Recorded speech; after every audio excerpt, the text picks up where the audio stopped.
We welcome those of you joining us on ABC to sold-out Neyland Stadium, and it is raucous to start the game. We played less than a minute, and already the crowd a big factor. Alabama and Tennessee on the third Saturday in October. Alabama received the opening kickoff, and they have struggled. They're looking at third down and 20. A couple of lost yardage plays and a 5-yard penalty for a false start. Sean McDonough, Greg McElroy, and Molly McGrath. Jalen Milroe is the Alabama quarterback. Flushed from the pocket. Fires too high in the general direction of Emmanuel Henderson Jr. So the Tennessee defense, which has been one of the best in the country all season long, forces a 3-and-out to start the game. They have not given up more than 19 points in a game this year through 6 games.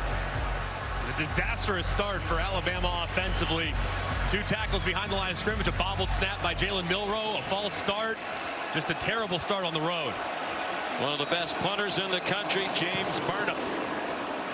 Not his best effort. It takes a good Alabama bounce, and Tennessee will start at the 39. These teams similar paths to get here. Won the first 3 games handily. Big wins in game 4. Alabama, that huge win over Georgia. Tennessee won at Oklahoma. But then a speed bump. The shocking loss for Bama at Vanderbilt. Tennessee lost at Arkansas. They bounced back with wins, but not satisfying to the fan base, as Alabama closer than expected win at home against South Carolina, hanging on at the end, and Tennessee had to go to overtime here to beat the Florida Gators. And these are the sides of the ball that have struggled. Tennessee's offense very inconsistent, and Alabama's defense giving up a lot of big plays the last few weeks. Nico Iamaleava, the redshirt freshman, first-year starting quarterback, throws a slant behind his intended receiver, Brew McCoy. There are the numbers. Of course, the first 4 games against lesser competition, Chattanooga, NC State, Kent State, and then Oklahoma. The last 2, the yards per game way down, and the sacks have been a huge issue. They like to go quickly. Dylan Sampson, the SEC's leading rusher, got 2. It'll be third down and 8. Deontay lost on the stop. And you can tell Nico Iamaleava, really a young quarterback, and you can always look at the quarterback's eyes to tell their comfort level. Starts on the left, scans back to the right, then goes back to the left before finally finishing on the right. He just looks unsure. His feet are not in sync. His eyes are not in sync. So Josh Heupel's got to really calm him down on a big stage today. Short set, and that one's on target to McCoy. Chopped down with a first down inside the 40-yard line. A gain of 20, and Tennessee will run quickly to the ball. And a great job by Nico Iamaleava, recognizing the dropout, waiting for that second window. He gets behind the Alabama defender, and he throws a strike. That's a great start from the quarterback. 6'6", 215-pounder is Iamaleava. On the run, Dylan Sampson. The ball comes out at the end of the run. Alabama saying they have it, and the officials concur.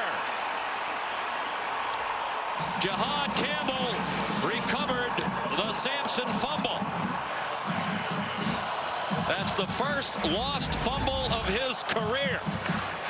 Keon Sabb, a great tackle there, and as looks like Sampson spinning out, Malachi Moore is able to grab it and dislodge the football where there's a scrum, and Alabama ends up for it. That's 2 games in a row now where Tennessee has a promising offensive drive stalled because of a ball that hits the deck and a fumble. Just a big play there by Alabama's defense, but a critical mistake by Tennessee. 282 career rushes entering today's game for Dylan Sampson without a lost fumble. Second possession for the Crimson Tide. Milroe out of the gun. Fakes the handoff on the jet sweep. He's a terrific runner, and he gets collared just shy of the 25-yard line by Jeremiah Thielander. A linebacker, a gain of 7. Here's today's impact players, brought to you by the Home Depot. It's not often you pick an offensive lineman, but Tyler Booker's the best guard in America. Ryan Williams, an incredible freshman phenom. James Pierce, the pass rusher, and Jermod McCoy matched up with Williams on the outside. Alabama going quickly as well. Completion out in the flat to Jam Miller. He got taken down by Ricky Gibson. A cornerback for Tennessee. The ball marked about a half-yard short of the first down. 3rd down and a foot. Both teams substituting.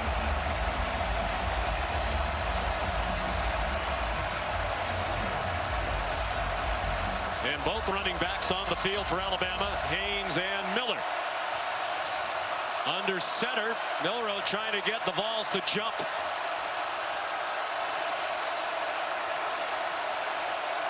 Play clock down to 3. They do snap it. He takes off running and got tripped up, or he had a lot of green grass ahead of him. Will Brooks might have saved a touchdown. Great call and beautifully executed. And really nicely done by Jalen Milroe, recognizing the left side is going to collapse, anticipating a surge right up the middle. Milroe finds it the outside. If not for an incredible shoelace tackle by Will Brooks, he would have been to the house. Brooks held it to a 9-yard gain. They're out to the 36 on the second possession of the game for Alabama. After the fake, incomplete pass to C.J. Dupree, one of their tight ends, a transfer from Maryland.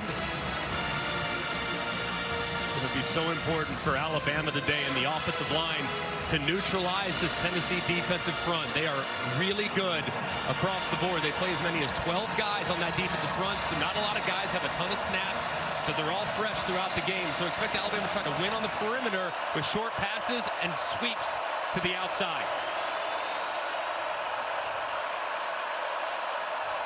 Milroe rolls to the right, running out of time, and it's incomplete off the hands of Ryan Williams, the great freshman from Mobile. Andre Turrentine, a safety, closest in coverage. A big down here for Alabama. 3rd and 10 early in the game. They've really tried to make it a point of emphasis to avoid 3rd and long situations. It's a ferocious pass rush. Watch the right side of the offensive line. That's where Alabama's had some struggles in protection, and I would expect Tennessee to try to take advantage of that side all throughout the game. The center, Brailsford's terrific, as are the left guard Tyler Booker and the left tackle Caden Proctor, all of them with All-American potential.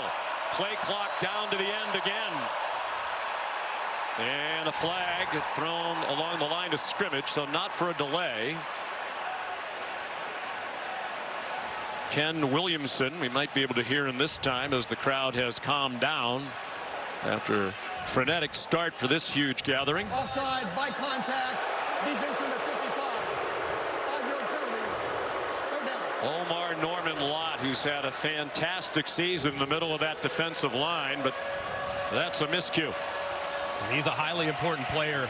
Alabama's right guard, Jaden Roberts, has had some challenges, so Norman Lott's going to be over him most of the game, and that's a matchup that Tennessee feels like they can take advantage of. More manageable 3rd down now for Milroe, and the Tide from the 41-yard line. Blitz up the middle. It's picked up. Milroe resets and fires a strike for a 1st down. Ryan Williams the catch at the Volunteer 44-yard line. And just a great job by Jam Miller meeting the linebacker right up the middle. They tried to blitz him. He picks it up, gives Milroe plenty of time, where he finally finds Williams working across the middle in man coverage. That was a nice throw and catch, but it wouldn't happen if not for the terrific protection. There are 2 Volunteers down after the play. Norman Lott and Dominic Bailey. 107th meeting all time between Alabama and Tennessee. Dates back to 1901. It's been played on the 3rd Saturday of October since 1939. Alabama has dominated lately, winning 16 of the last 17. Tennessee had dropped 15 in a row to the Tide before they won here for Josh Heupel in 2022 in a wild 52-49 game. On a last-second field goal, the goalpost wound up in the Tennessee River. Quarterback draw, Jalen Milroe. On 1st and 10. He got dropped by Jackson Moy. Down on the field, here's Molly McGrath. Well, Sean, crowd noise is absolutely deafening down here when Alabama has the ball. Their quarterback, Jalen Milroe, was frustrated with his inability to communicate with his offensive line, saying, they can't hear me. He went over to that group on the sideline, said, stay calm. I got you. I will get us going. That's exactly what he's done with some crucial runs early. They've been practicing with noise all week. Another flag and another crowd influence penalty, perhaps. 5-yard penalty. Having played here 3 times in 2006, 2008, 2010, this place is absolutely bonkers. It is so loud, so difficult to communicate. Talking to Kalen DeBoer this week, this is his first trip to Neyland, so maybe underestimating how loud it would be by forcing their quarterback to communicate so much here in the early going. Interesting, put the offense on the field to start the game as well. On 2nd and 16, Milroe diving attempt, and it's incomplete. Intended for Ryan Williams. Their leading receiver is a true freshman. Had the huge game in the win over number 2 Georgia 3 weeks ago in Tuscaloosa when he had 177 receiving yards. And the scintillating 75-yard touchdown to win it with 2:18 to go.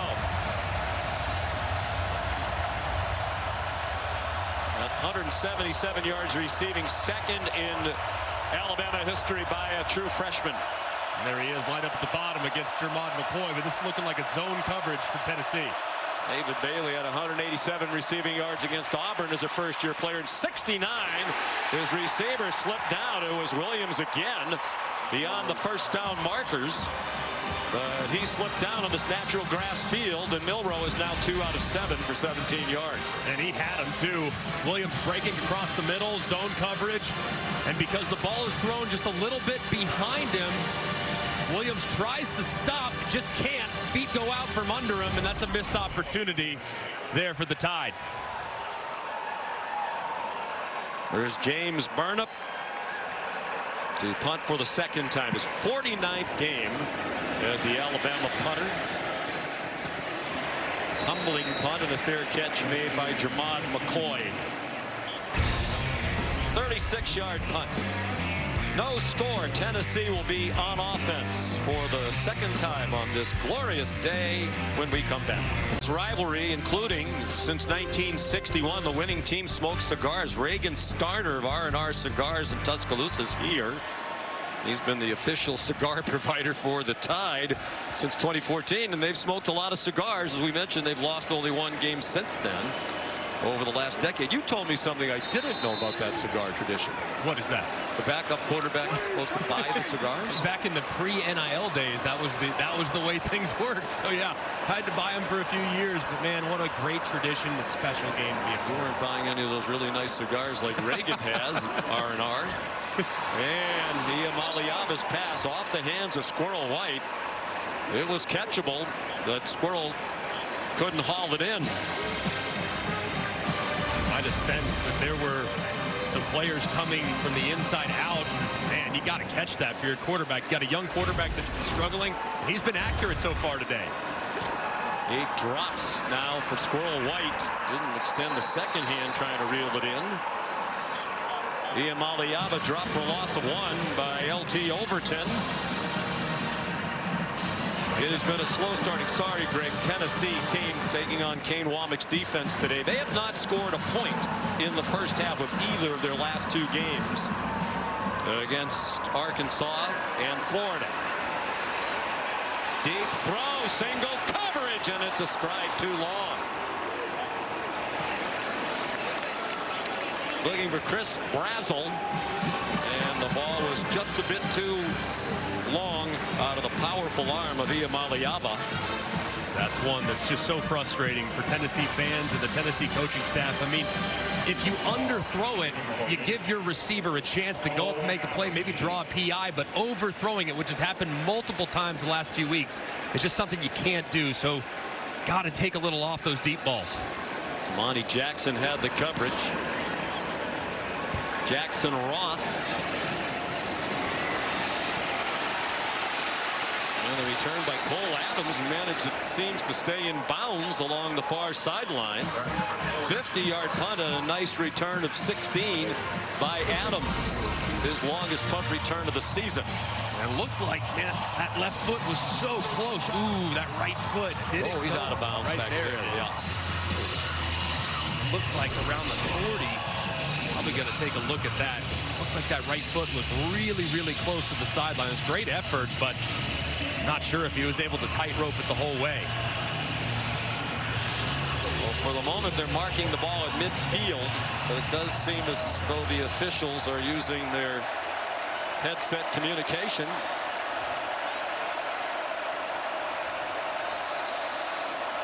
So they'll snap it from the Tennessee 49. Justice Haynes in at running back. And I think the officials stopped that for a closer look at the. Out of bounds at the spot of the snap. The previous play is under review. Yeah, the officials almost waited too long. John Almond is the replay official today. He and this crew were kept very busy last Saturday night in the Ole Miss game at LSU. That's the 40-yard line he's approaching now. Perhaps still in bounds there, but I think it's the next stride or two where he goes out. That's the one that looks really, really close, and the left one isn't out there as well. And remember, you have to have inconclusive or conclusive video evidence beyond all doubt to overturn. So is there enough based on those two angles to see if he's out? Well, at the very least, it looked like that last step was clearly out and at his own 49-yard line instead of the plus 49. So at the very least, Kalen DeBoer's team, I think, is going to lose 2 yards of field position. How quickly it can turn, Greg, and you played at Alabama and still live down there. Kalen DeBoer 3 weeks ago, the toast of college football. Huge win in one of the great games that many people have ever seen against Georgia. But then they lose to Vanderbilt, a shocker, and he has taken a lot of heat in the last couple of weeks. A lot. And I think people have this expectation that Alabama, after losses, they come out angry and they just dominate the competition. That's not entirely true. There have been several times where teams have had to play their way through challenging stretches, like last year. Alabama struggled at times in October, and then in November they were playing their best football. So I think just learning his team, a lot of new players, a lot of young players, but they have been inconsistent in performance, and when the expectation is as high as it is for the Alabama Crimson Tide, he is going to come under criticism being the newest member of that team. All new systems, these players are learning. And you saw the record. He has just about as incredible a record as I've ever seen by almost every standard. The overall record in 10 years as a head coach is 109-13 with 3 national titles in 5 years at his alma mater, Sioux Falls. After further review, the runner stepped out of bounds at the Alabama 48.5-yard line. That spot will be first down. And so they bring it back about 3 yards. He said 48.5. And how about that number? 13-2 against the top 25. That started at Fresno State. He lost his first game against a ranked team when he was at Fresno to Oregon. Then won 12 in a row before Washington lost to Michigan in the national championship game last year. Then, of course, the 13th win was against Georgia, then ranked number 2 earlier this season. He is a great coach. I think his personality lends itself too, because he's so easygoing that his team plays very loose in big environments.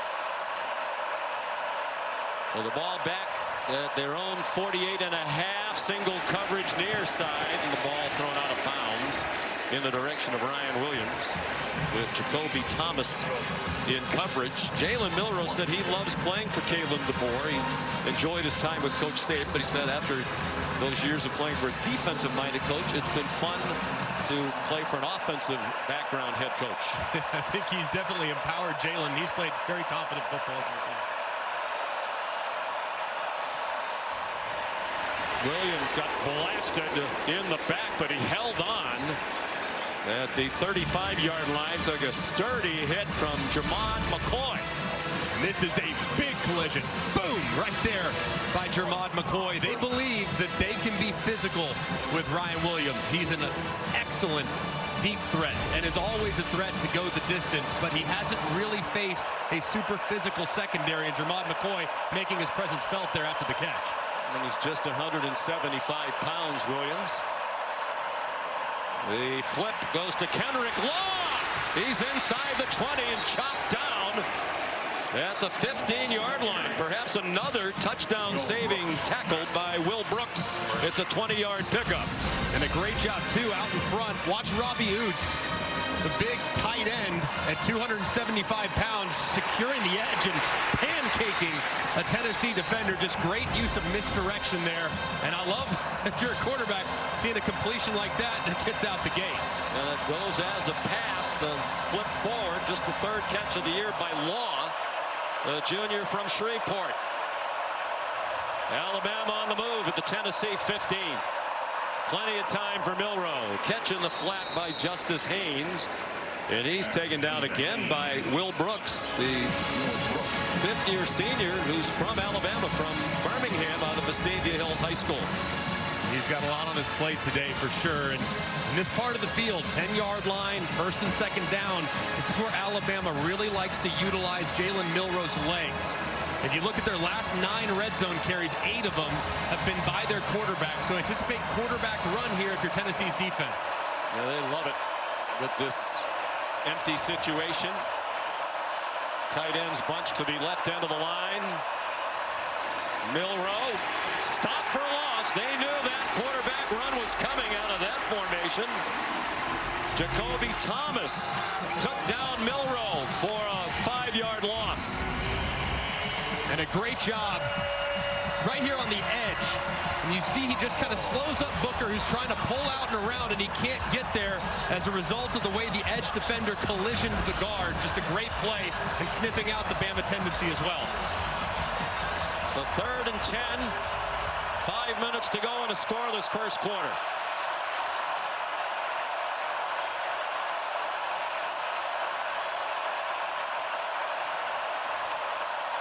Milroe given a nice pocket again over the middle, caught, and it is a first down for Justice Haynes. Arion Carter, the linebacker, made the tackle. They're playing without their leading tackler, defensive leader Keenan Peely, out with a knee injury. Haynes stacked up as he tried to go up the middle.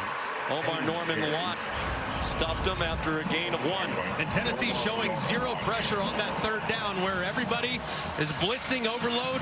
They're able to get the running back out, working against the end man on the line of scrimmage. He breaks inside. It's a perfectly designed play by Kalen DeBoer and offensive coordinator Nick Sheridan, taking advantage of the pressure look from Tennessee.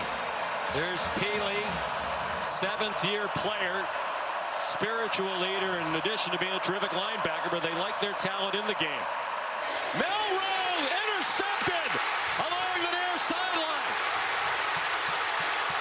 Jermod McCoy across midfield. Terrible interception thrown by Milroe.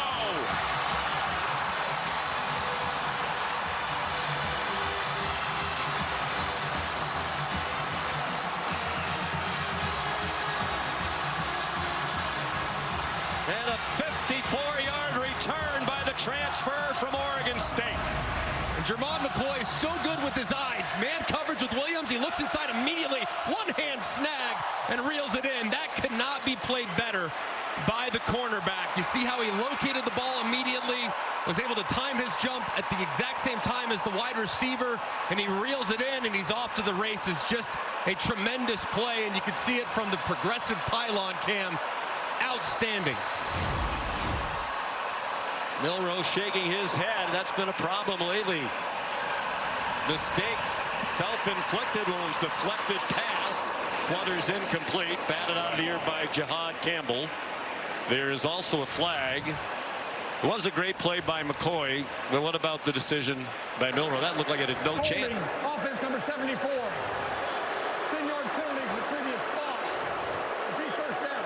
John Campbell Jr., the right tackle, called for the penalty. I don't have a problem throwing it on a second inside the 5. Don't love the decision to throw it on a back shoulder when the defensive back is really good using his eyes. If anything, I'm going to work the other side. I don't want to work Jermod McCoy because I've seen on tape multiple times this week where he makes plays on the ball because of how physical he is at the line of scrimmage, and then he can play the ball in the air. McCoy thought about going down in the end zone and saw all that running room ahead of him on the delay. Deshaun Bishop is the backup to Dylan Sampson. He's done a good job when he's been called upon. Bishop averaging just under 7 yards per carry on 48 totes prior to today. Got 7 on that one. Iamaleava, man breaking free in the air, mailed him again. That was a touchdown if it was on target to Squirrel White.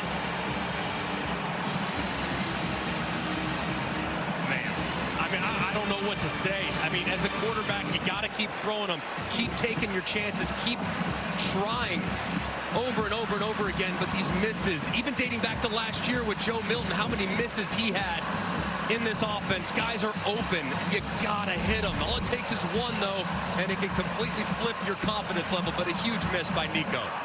And we talked to both coaching staffs yesterday about their recent struggles. They both said we're so close, and we've seen it already. A couple of misses by Iamaleava. Interception thrown by Milroe. Here's a flag.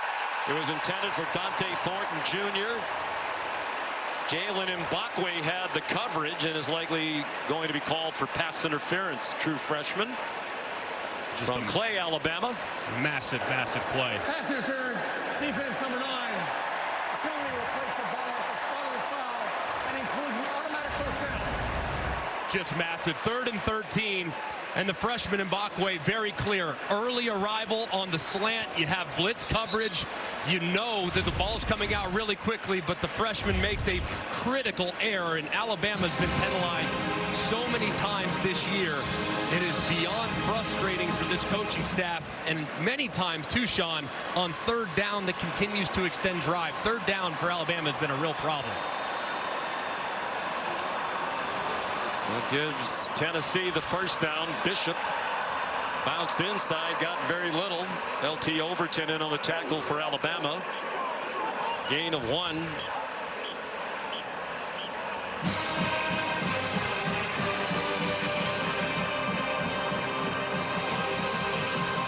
Getting off the field on 3rd down has been a huge problem the last couple of weeks for the Tide when they've struggled.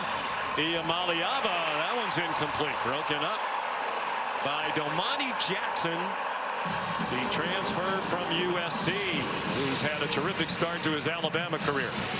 He's been outstanding, the veteran presence there in the back end, and Alabama has done a pretty good job so far on 1st and 2nd down, forcing Tennessee to play 3rd and long. And here, if you're Josh Heupel, defense has played decent, might have 2 downs to get it, so not against running the football here with your running back if you have a favorable look, because you might go for it on 4th down. Can Alabama get off the field? The last 2 games, their opponents, Vanderbilt and South Carolina, have converted 57.6 on 3rd down, 19 for 33. This 3rd down is stopped about 3 yards short of the marker. Dante Thornton tackled by Keon Sabb, and Josh Heupel is going to send the field goal team out. I know the Tennessee fan base not happy with that, but I don't hate the call. I mean, you got a big body wide receiver one-on-one. You think maybe he can make a guy miss and he could be out the gate.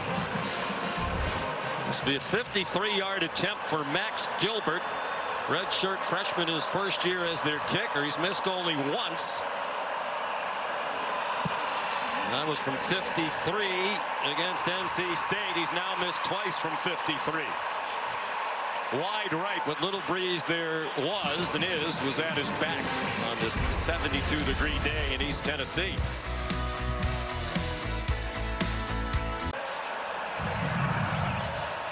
Still no score. Each team with a good chance on their last possession. Jalen Milroe threw an interception in the end zone going in. Tennessee just missed a 53-yard field goal. That's 12 straight first-half possessions without scoring a point now for the Vols. Back to the Oklahoma game 3 weeks ago. Jalen Milroe. with Jam Miller, the running back.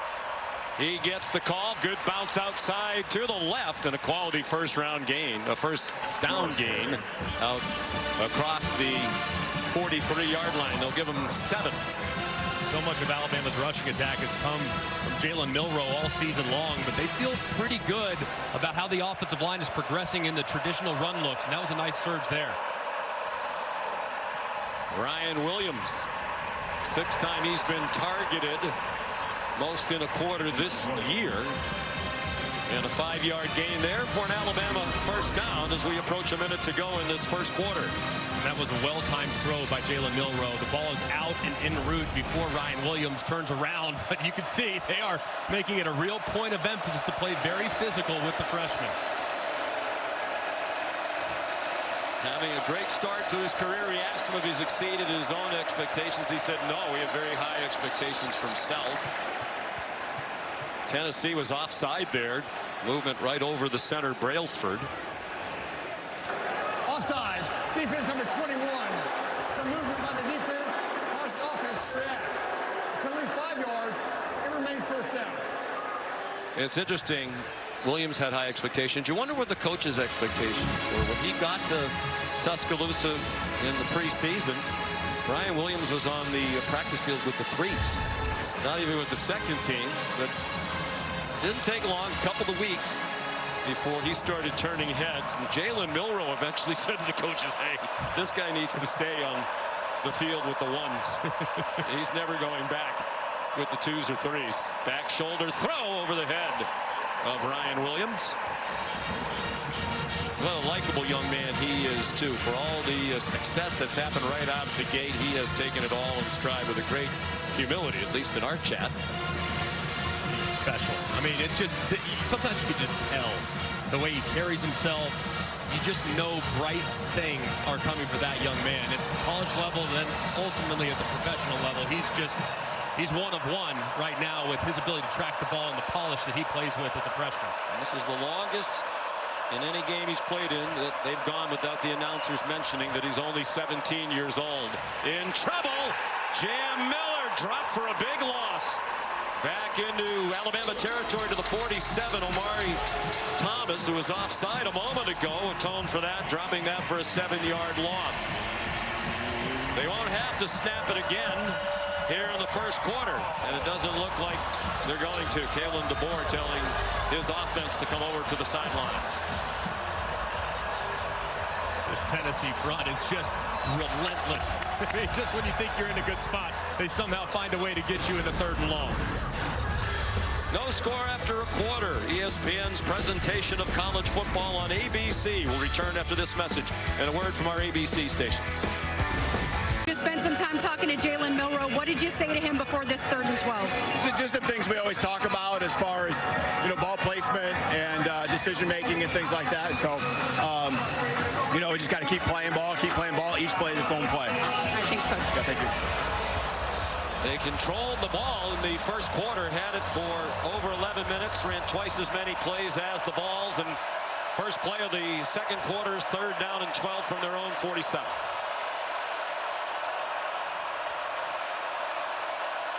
Williams is clearly their #1 target. Looked like the motion man might have been going up the field early.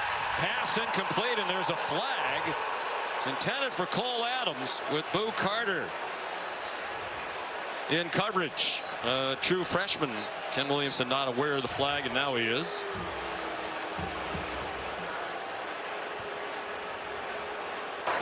Pass interference. Defense number 23. Penalty will place the ball at the spot of the foul. Automatic first down. Big mistake there by the freshman. Cole Adams does look like he's starting upfield a little bit there. Might have gotten away with one, but as he's working across, it looks like Carter grabs him with that left hand to slow down Adams and to allow him to recover a little bit. So a good call by the official, but a big mistake. Another 3rd and long converted because of a penalty by one of these two defenses. Already 4 penalties against the Volunteers. 2 tight ends on the field now for Alabama from the Tennessee 33. On the delay, Jam Miller made the first man miss. and then got tackled inside the 35 after a 4-yard gain by Caleb Perry. That part of the offense is going to be so important for Alabama throughout this game because of how good that pass rush is.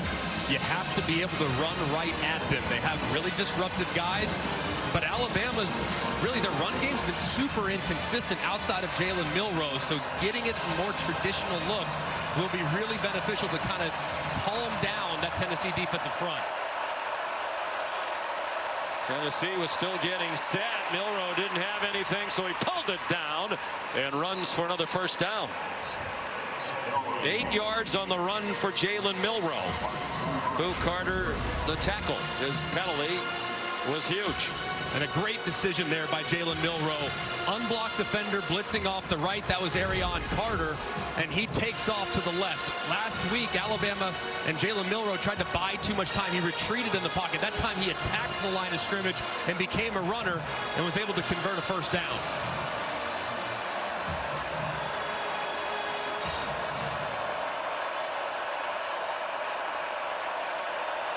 First and 10. Opening minute and a half of the second quarter. And a timeout called by Alabama with the play clock running down. Timeout. Alabama. First timeout this half. This will be a 30-second timeout.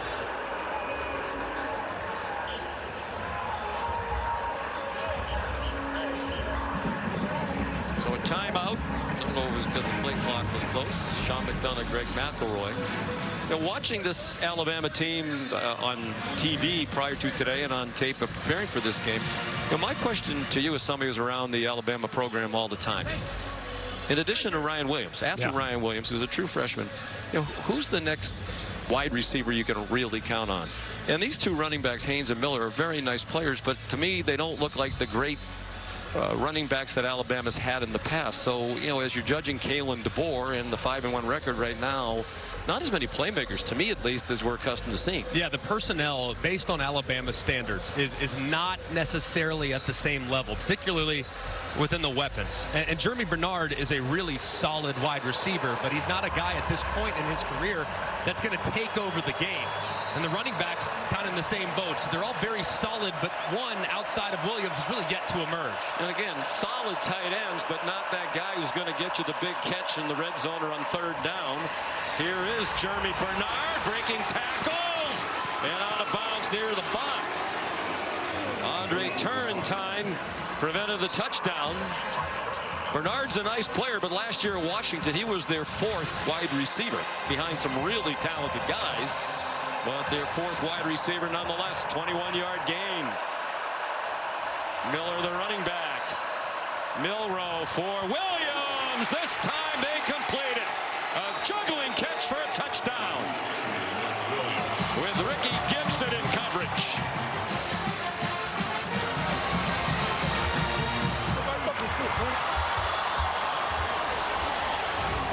Well, we suggested it earlier. Jermod McCoy's so good with his eyes, you might want to work the other side. This time they do. It's Ricky Gibson in coverage. He doesn't locate the football. There's a nice route by Ryan Williams to give himself just a little bit of time and create just enough separation for Alabama to put some points on the board. It was a good decision by Milroe to work the left. Graham Nicholson for the extra point transfer from Miami, Ohio. And it's 7-0. So it's a touchdown drive. He plays 64 yards, helped by the pass interference on a 3rd down and 12. Milroe, his 13th touchdown pass of the year, and the 7th caught by Williams. This is the start of a great SEC on ABC doubleheader when we're finished here in Knoxville. A top 5 matchup, 7:30. Number 5 Georgia, number 1 Texas. Saturday night football. They took on the then number 1 Oklahoma team. Connor Talty's kickoff returned by Cameron Seldon. He's wrestled down short of the 20. Here's Molly McGrath. Sean, Alabama's defensive back Devontae Smith was riding the exercise bike in visible pain. Athletic training staff took him to the medical tent. He's still in there. He spent a lot of time getting his right hamstring massaged and tended to. I'm told Smith and DB Red Morgan both questionable to return. And Kalen DeBoer stressed to us their secondary is already thin, and it's getting thinner, guys. And they are really beat up in the back end. And if you look at Devontae Smith, super important there on the edges of the defense. Can Tennessee get anything done in the first half? Nothing there for Dylan Sampson. Tim Keenan stuffed it. They've had one play of more than 10 yards so far. Talking about the balls, that was a 20-yard play by Sampson. Then he fumbled and lost it.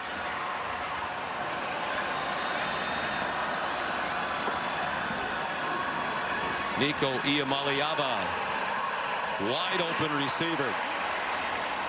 Ethan Davis, tight end, to the 30-yard line. And there's a flag. Crowd thinks that Iamaleava was roughed, and they're right. Defense number 90, 15-yard penalty from end to run, automatic first down. Jordan Renaud, the redshirt freshman from Sarasota. Looked like he won inside, but he just continued on and throws Nico Iamaleava to the ground, and that's a good call by the official. I mean, it's not crazy vicious, but it's unnecessary. So just a poor decision there by Renaud, who started to see his playing time increase these last couple weeks. Nico Iamaleava's parents, Iamaleava family from Southern California. Nico is the third eldest of 8. He gave it to Dylan Sampson, and that's why he wears the number 8. One of 8 children. They have another quarterback on the way, younger son Madden. Nico told us yesterday he's just committed to play at UCLA. Out of Long Beach Poly, Nico throws as he was getting taken to the ground. Apparently was backward, scooped up and advanced past the marker by Dylan Sampson. Iamaleava is still down, and for the moment they're marking the ball at the 41-yard line. The gain is nice, and it was an opportunistic and smart play by Sampson, but man, this is potentially terrible for Tennessee. Nico Iamaleava moving over. He gets tackled to the ground, and you see his body just kind of contort back just a little bit. And it was Justin Jefferson making the tackle. I think his knee's down, the ball's still in his hand. And I would guess the replay will take a look at that, and they'll bring that one back. All eyes on Iamaleava, still being tended to. Previous play is under review. The news. While we were away, Nico Iamaleava walked gingerly off the field right into the medical tent, injured on this sack, and they have brought the ball back to that spot. His head hit the ground very hard. He was grabbing at his back, as you can see, his lower back, shortly after hitting the ground. So he's out, and the new quarterback is Gaston Moore. Gaston Moore has been in this offense for a really long time, and a tough spot to be thrust in here, 3rd and 9 against this pass rush, but he's very comfortable in this offense. Throws deep into coverage, and his first throw of the afternoon is intercepted by Malachi Moore with a lot of running room across the field. Still on his feet and out of bounds near the 35. And Gaston Moore chased him out.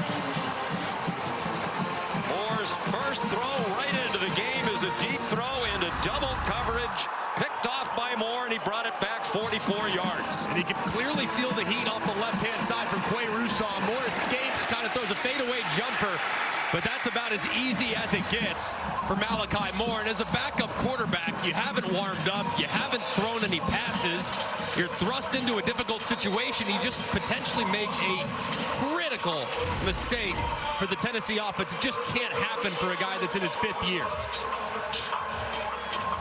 Second Tennessee turnover. Malachi Moore's 6th career interception, a grad student, one of the best safeties in the country. 6 career INTs. But that's just his second in the last 3 seasons. He had 3 as a freshman in 2020. Only 1 in the last 3 seasons. It was last year at South Florida. They're in business at the Vols, 36, already up 7-0. Jalen Milroe handed it off to Justice Haynes. To the 32 for a gain of 4 on first down with a sophomore from Buford, Georgia.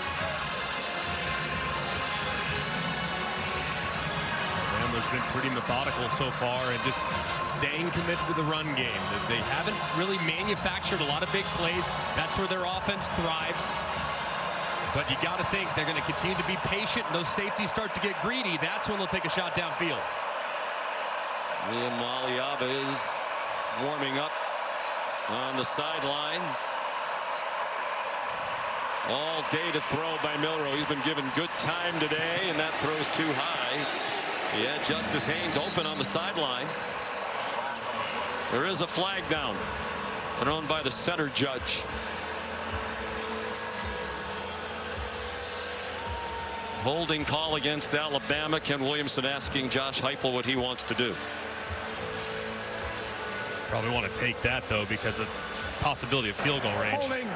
Offense number 74. 10-yard penalty. Previous spot. We take second down. Caden Proctor, the enormous left tackle, listed at 6'7", 369 pounds, sophomore. He's engaged forever with Dominic Bailey on the left side. Milroe holds it for a long time, and he just, as he's falling back, grabs the jersey. It's a good call.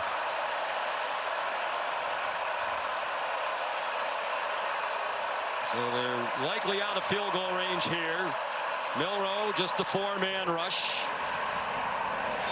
Justice Haynes open again along the sideline.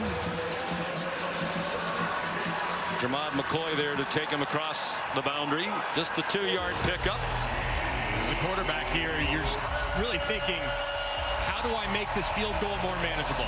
Because at this point, hey, if a guy pops downfield, no problem. What you can't do, you absolutely cannot take a sack, because that eliminates the decision-making process for your head coach. So you got to get the ball out and find a favorable matchup, which is always number 2, Ryan Williams. Nicholson's tried only 2 field goals this season. He has a career long of 52 at Miami of Ohio. Play clock running out. It is expired. Game. Offense. Penalty. Remains still down. Well, both coaches talked about self-inflicted wounds in recent weeks, and we've seen some on both sides today. 6 Alabama penalties and 4 against Tennessee. And that one is certainly something that shouldn't have happened. Tennessee lined up that time in what looked like all-out pressure look. Now let's see if maybe they show that all-out pressure look and then drop out, because 3rd and 20 is not one where you want to be blitzing the house. Milroe, play clock down to 5. Play clock at 1. He didn't get, well, the official, the back judge, started to reach for the flag and then stopped. Milroe pressured and threw it away. Dominic Bailey put the pressure on. They were just about to get flagged again. The back judge, Keith Parham, put his whistle to his mouth, started toward the line of scrimmage. And there is a flag at the end of the play. Oh, my goodness. It includes a loss of down. Now 4th down. Jalen DeBoer and Jalen Milroe probably would have loved to have had a delay of game then, but tick 1-0, and yes, that should have been a delay of game. As a result, the offense is just completely discombobulated on the left-hand side of the offensive line. Tyler Booker never gets out of his stance, and Milroe has no choice but to just get rid of the football. Well, having participated in the officiating exercise of the Georgia spring game, and you've been there as well, Steve Shaw, national coordinator for officials, brings media members down. I was a back judge, and one of the things I learned, if in doubt, if it's close, the offense gets the benefit of the doubt in that situation. So I think it was a good no flag, as it was very hard to judge. I'm just proud of you for remembering the mechanics. That's all I remember. Burnham's punt goes into the end zone. It's also very hard because you have to look up if you're the back judge at the play clock, and you also have to try to judge when the ball snapped, and you're looking through a lot of bodies to see that football at field level. So the crowd trying to implore the Tennessee offense, which has been stagnant now for a couple of weeks, and Nico Iamaleava is coming back in. And that's a relief for Nico's parents as they look on, and all of Vol Nation, because their backup quarterback situation, as evidenced by the mistake made a moment ago, and the interception that Gaston Moore threw that was egregious, their backup quarterback situation not very good.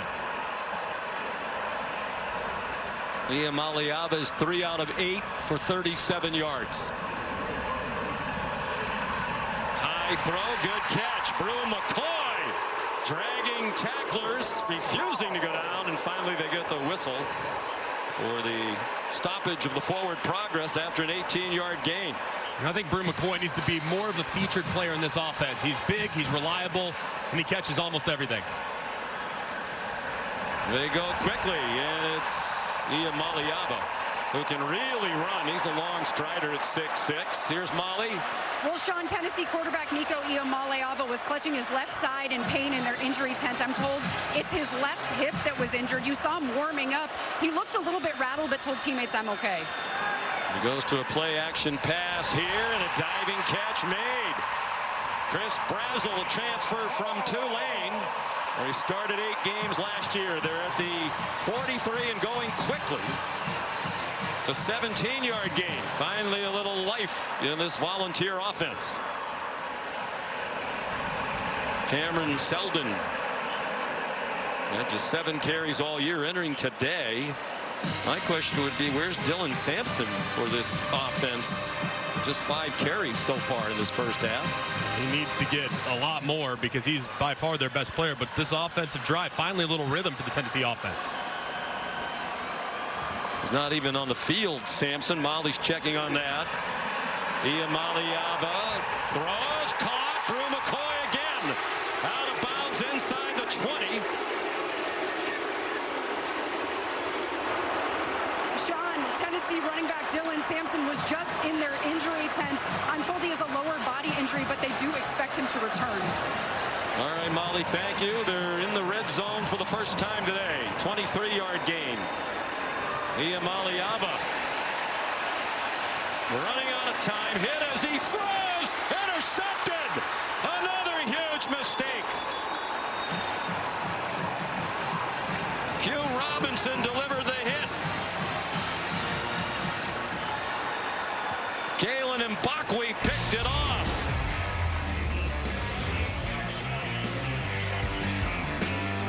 Great pass rush, terrible decision, and Alabama's defense stands up again with another turnover. Take a look at the interception from the AT&T Connected cam. Nico Iamaleava makes a terrible decision. I mean, he rolls out, his quarterback spy, his eyes are all over the place, he's rolling, doesn't like it. You have double coverage by Alabama right here. Double covered out here in the flat and over the top. This ball needs to go into the band, and Nico doesn't. As a result, it's tipped up and intercepted, and Alabama has another big turnover. First career interception by the true freshman, Jalen Mbakwe. On first down from their own 12, Jam Miller for Alabama. Just a tough situation. Tennessee now 3 turnovers. Nico feeling it a little bit. That left hand, see a little grimace on his face. Can't make careless decisions. Just his 8th career start. Still learning as he goes, but by now he should know better than that. As you said, throw it away. Ryan Williams the catch, 2 yards short of the first down. It'll be 3rd down and 2. Big down here for Tennessee's defense. Quarterback makes a critical mistake. Now you have a chance to get off the field in the 3rd 3-and-out situation and get it back to your offense with decent field position. So imperative here for Tennessee that they are really strong along the line of scrimmage. 3 out of 6 on 3rd down. Came in at 44.7% for the year. Milroe with pressure coming. Runs away. Throws on the run. Broken up by Jermod McCoy. He was pressured by James Pierce, who has not been much of a presence. Preseason first-team All-American. He chased Milroe. In a tough spot for the left tackle, Caden Proctor. He's trying to get both of them. He misses both. It forces Milroe to roll to his right, where he tries to execute a scramble drill, and he can't. That was really well defended by Tennessee's defense, and it was huge for them to get that 3 and out. Their second straight and the third for the Alabama offense today. James Burnip to punt. So 3 Tennessee turnovers, but Alabama won't convert any of them into points. Their touchdown came after a missed Tennessee field goal. Let's take a look at coverage where it counts, presented by T-Mobile. Turnovers have been the story. Dylan Sampson, the best player on the team, fumbles on the opening drive. It was promising, and he coughs it up. Then the backup quarterbacks thrust in because Nico gets hurt. He throws a careless pick, just an awful decision that's returned by Malachi Moore, and then Nico takes his turn, tries to throw it to double coverage. When the pursuit was on, it's intercepted with ease. Just 3 massive mistakes for Tennessee as this offense continues to struggle in the first half. No first half points in their only loss of the season at Arkansas. None last week against Florida. They rallied back to win in overtime. Dylan Sampson back on the field. Just his 6th carry. For the leading rusher in the SEC coming in, 116.5 yards per game, 9th best in the country. And 15 rushing touchdowns, most through the first 6 games of a season by any player in SEC history, and it's quite a history. Keon Sabb is injured. Those are the numbers entering today. 6 straight games with a touchdown coming in for Sampson, a junior from Baton Rouge, where he broke a lot of Eddie Lacy's high school rushing records. And Sampson's just been incredible for this Tennessee offense. And Keon Sabb, the transfer from Michigan, young man's been playing hurt really all season long, and there is a possibility that, you know, he isn't really able to practice all the time throughout the week, but just continues to give it a go every single Saturday for this team. But he's in a big collision here, and that right foot rolls just a little bit, and he goes to the ground as he's been nursing an injury. I guess I could ask you the same question about Tennessee I asked about Alabama. Where are the stud wide receivers as we've seen in recent years for Tennessee? And who's the go-to guy? There really isn't one, and they've all been a little banged up. I mean, they are rock solid. Brew McCoy's rock solid. Squirrel White's got great speed. Thornton, I think, if he can get healthy, he's got a chance to become a #1. But they've been getting open. It's really been more about the inaccuracies and the issues in protection. It's not really been the receivers Offside. as much. Defense number 11. A movement by the defense caused the offense to react. 5-yard penalty. 2nd down. But you're right, Sean. I mean, there isn't a Jalen Hyatt in this Tennessee receiving core right now that just scares you to Cedric death. Tillman among the draft choices in recent years. Josh Palmer, go back to 2020. Jawan Jennings, who's having a really nice NFL career. As you said, it's a good group. There are those drafted since 2021, and Jennings in 2020. Niamaliava flagged down as he threw it, thrown behind the line of scrimmage. Well, we saw it last week and we're seeing it again today. This crew not afraid to throw the penalty flags around. This will be the 13th assessed penalty if it is accepted.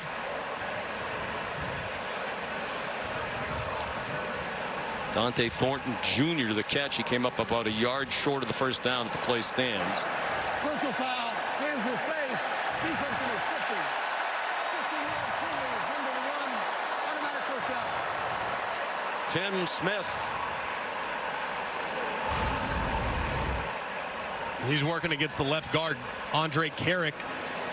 Left guard's head pushing all the way back as Tim Smith, defensive end, defensive tackle, guy can play inside and out. Getting that hand a little bit too high. Another critical mistake from Alabama, just gifting yardage by way of penalty. Big walk-off down to the 35-yard line. Well, Alabama, huge edge, 2-1 edge in time of possession. Josh Heupel's team still down just 7-0. And moving with now under 5 minutes to go in the half.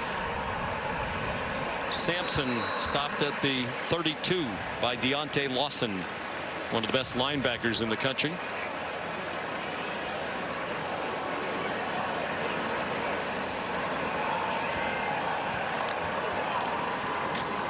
Sampson again in trouble and stopped at the line of scrimmage.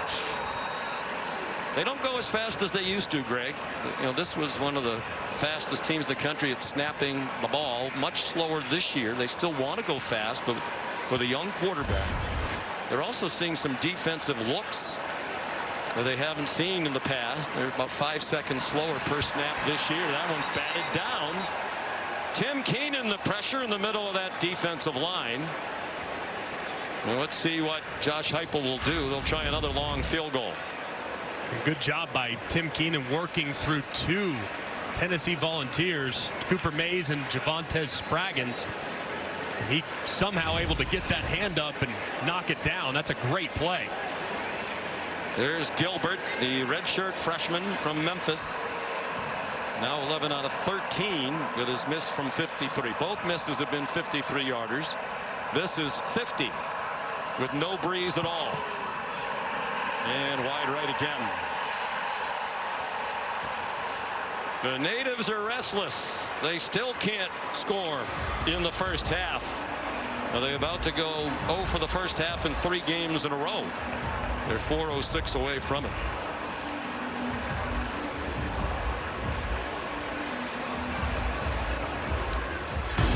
Kick off your NFL Sunday, 10 a.m. tomorrow morning. The Countdown crew at ESPN and the app.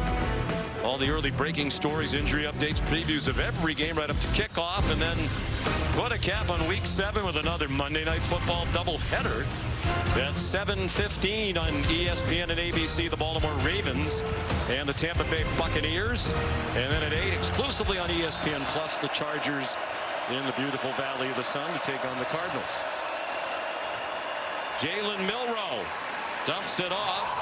C.J. Dippre, the tight end, up and over and out of bounds with a gain of 7 on first down. This is going to be important for Nick Sheridan to continue to do. This is a really good defensive front.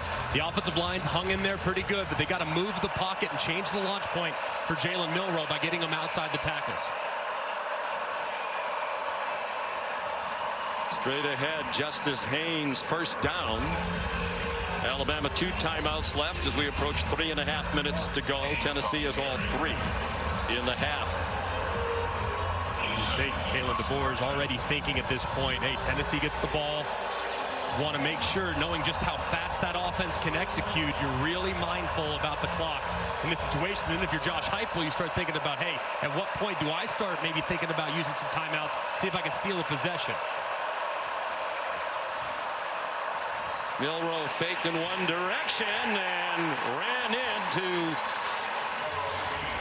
James Pierce for a loss of 3, the junior from Charlotte. Great job by Pierce, dislodging, forcing Milroe up and getting a piece of him to drop for the sack. Milroe, good pocket over the middle, caught near the first down marker by Jeremy Bernard. And the officials signaling it is a first down at the Volunteer 46. That's a big league throw by Jalen Milroe right there. Over the middle, a lot of traffic. That's a throw he probably would have avoided last year, but just shows you the progress he's made under Kalen DeBoer and this coaching staff being really confident attacking the middle of the field in the intermediate portion of the field as well. James Pierce is down on the field. Zone coverage across the board. You see those linebackers part. You try to feed it right there. The safety, Will Brooks, almost is able to arrive. He's just a half step slow, and that's big time too by Jeremy Bernard, knowing contact is coming. Go up, secure the catch, brace for contact, and reel it in for another first down. Certainly got the benefit of a good spot to just barely pick up the first down. Pierce walking over. to the sideline. Seems to be fine. Well, let's go back and look at this spot. It's currently right now on the 46-yard line. Looks like it's about right. It's pretty close. The yellow line is unofficial, but it does appear like that spot seems pretty good. Yeah, too hard to overturn, certainly. As close as it was. Last week, Alabama really made a mess in the final 2 minutes of the first half with some critical mistakes that allowed South Carolina to really get back in the game. They talked about it all week long, made sure that situational awareness is emphasized. And here's a situational awareness right now you just talked about. Don't snap the ball. They don't have to, right? You don't want to give Tennessee time. You have time. You're plus field position. You have 2 timeouts. And it doesn't look like they're going to come out of the huddle. 100%. And this is improvement from 1 week to the next. And clearly the coaches and the players have taken to really focusing at a higher level here in these critical moments and the waiting moments.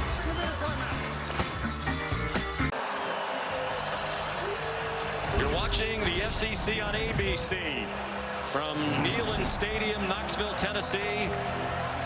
Alabama with an edge in play, better than 2-1 in time of possession. They're +2 in turnover margin, but the lead just a tenuous 7 points. They have 1st and 10 at the 46, and there's a false start against Alabama. We're at the 2-minute stoppage. Offense number 74, 5-yard penalty, remains first down. Caden Proctor, one of the reasons why it's only 7-0. That's their 10th penalty of the half for 73 yards. Just so brutal, especially the mental mistakes like false starts and illegal snaps. They're on their own 49.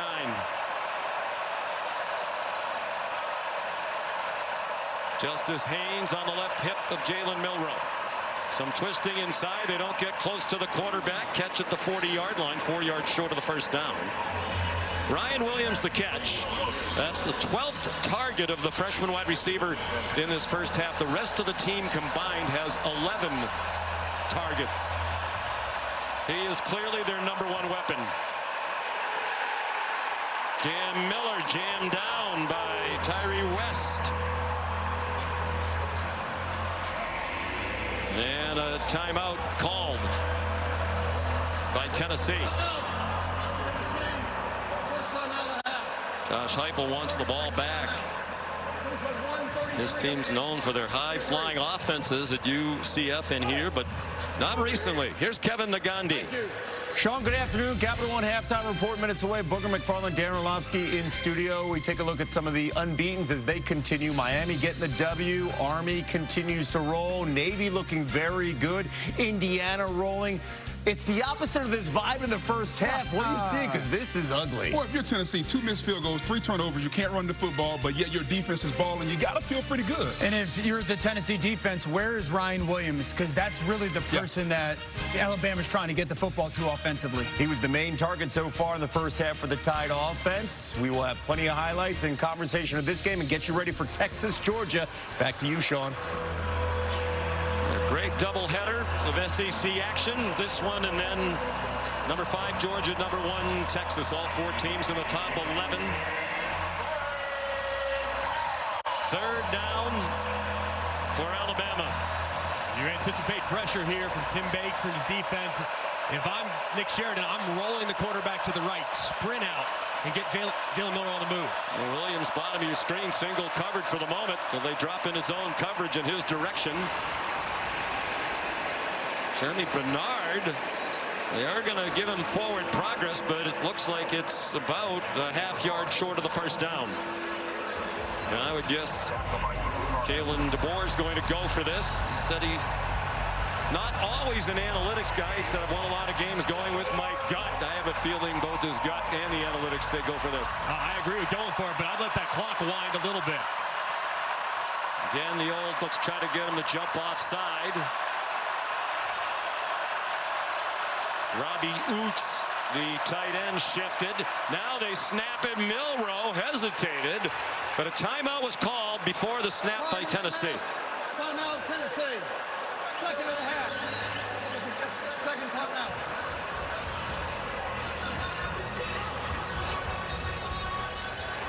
Josh Heupel didn't like the way that was going. And it worked out well for him because Milroe picked up the first down. You can see he's waiting as long as he could. View from the Progressive pylon cam. We see everything from the Progressive pylon cam. Officials. And that was a good timeout too, because that was a very similar look that Alabama utilized earlier on a 3rd and short where they went with a quarterback sneak, and Jalen Milroe nearly took it to the house because there was nobody home on the left side. Tyree West is the injured player, part of that very deep defensive line. They rotate in 12 guys up front, which certainly helps. A big game, to put this in the big picture context for these two teams. Tennessee in particular, you feel like really needs a win here. They had an impressive win against NC State. They beat Oklahoma. Those teams were ranked at the time. Now they're not, and not a lot left to score points with the committee going forward. So this feels like just about a must win for them. Alabama does have the Georgia win on the resume. They do. Alabama does at this point have a little bit more wiggle room. But for Tennessee, knowing that there's still a road trip heading to Georgia that is just sitting there waiting for them in a few weeks, this is one where you really feel like you have to have it to strengthen your resume and I think to just get you some confidence moving forward. I know you a big believer in the always reliable all-state playoff predictor. There's the importance of the win. Yep. Alabama with the win, 86% chance to make it. So hard to know, right? We've never had this 12-team playoff before. You don't know what's going to happen around the rest of college football. Both coaches said this league is so tough, you're just focused on winning the game in front of you. 1:02 to go. They'll try 4th down and 1 again.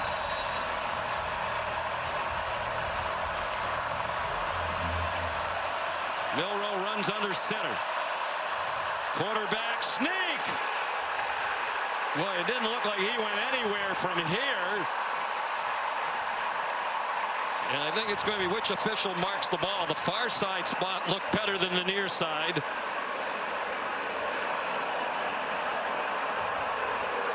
And from that spot, it looks like a first down. Crowd booing. They don't like the placement of that ball. Did look like he had a little bit of surge there. Right there, but where is the ball? That's the tricky part. You can see where Jalen Milroe's helmet is. You can see where his body is, but where is the ball? And from that look, you can't see it. From above, you can't see it, but 56 on the game clock. 5-6. Crowd's booing. They want a review of the spot. They're not getting it. And the clock will run on the ready for play. They put 5 seconds back on the clock. A lot of the players just standing around at the snap. Milroe too high for Ryan Williams. Wow, this is getting bizarre if it wasn't already. Fans still booing. There were players on both sides who were just standing around as that ball was snapped. Looked like Jalen Milroe was one of about 4 players that were participating in that play. His look says it all. What is going on here? 10th play of the drive. They have moved the ball 32 yards. Milroe hit from behind. A flutter ball that falls incomplete. Dominic Bailey, who's been a presence in that backfield. 5th-year senior from Salisbury, Maryland, played at St. Francis in Baltimore. And it was a really nice rush right around Caden Proctor. Gets a little bit heavy, and he forces the ball out very quickly from Milroe. And lucky that thing didn't flutter way up in the air and potentially get intercepted. If I'm Nick Sheridan, knowing that this pass rush is starting to tee off, I might just run it here. Because I think a 3 points here is huge potentially for Bama. Borderline field goal range. As we said, Nicholson's career-long 52. That was at Miami. He won the Lou Groza Award as the best kicker in the country last year.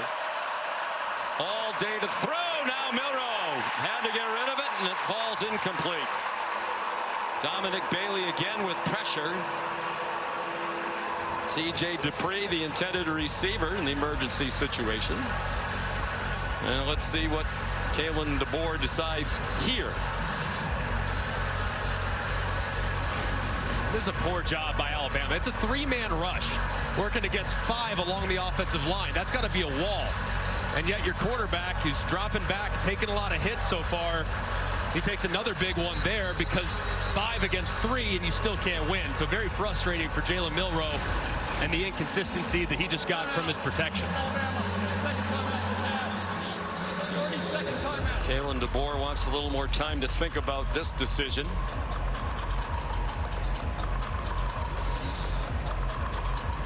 It would be about a 53-yard field goal. Nicholson last year made 27 out of 28 field goals to win the Lou Groza Award, including an NCAA record 25 in a row.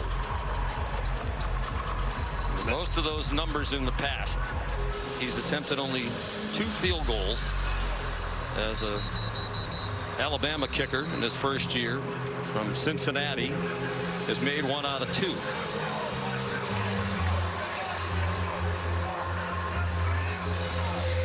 And it looks like they're going to send him on. You like that call? I do. I would have run it on the previous down, knowing the pass rush was getting home, to make this field goal a little bit more manageable. But I think you have to. I mean, the guy's got a Groza Award on his mantle. I mean, give him a chance. Beat out Will Reichard with Alabama last year for the Lou Groza. The 54-yarder, it would be a career long by 2. No wind to speak of.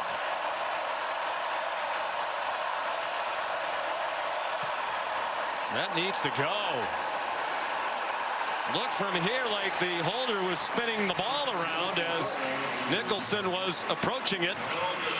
Burned up the punter as the holder, but that didn't have any chance. Maybe his legs got a little rusty with all the inactivity. You never see a kicker in this day and age who's tried only 2 field goals in 6 games. It's wild, and that one, it just looked like the way it was spinning. I'm no kicking expert, but it looked like the way it was spinning, it was really undercut, like he hit it a little fat. I don't know what the deal was, but certainly a bad outcome for the Tide. Now Tennessee's got a chance. You'll see the laces were straight back. That's not match laces. Has to spin it around, but still it's around in plenty of time. It looked like he did a good job, the holder, spinning the laces away. It was just a mishit. Tennessee now with a chance to score, steal some points, and get the ball to start the half. Well, how confident is this offense? They might just want to take it to the house as Iamaleava is sacked by L.T. Overton. I think it's probably best here they regroup. The way it's going, Greg, it seems likelier they have a miscue than a success. And they've already had 2 really bad decisions made, one by Nico, one by his backup. So I'm good here. Taking it to the half, regroup, settle your team down, you get the ball, and put some things together. This is the first time Tennessee has had 3 straight scoreless first halves since 1963, when they were blanked in the first half by Mississippi State, Georgia Tech, and Alabama. And this was a team that nobody could stop earlier in the year, and they were loading up on lesser foes. Here's Molly. I'm walking over to Kalen DeBoer right now. Coach, how is your team handling this difficult environment? Yeah, I mean, we've had some plays that we're losing. First down right there.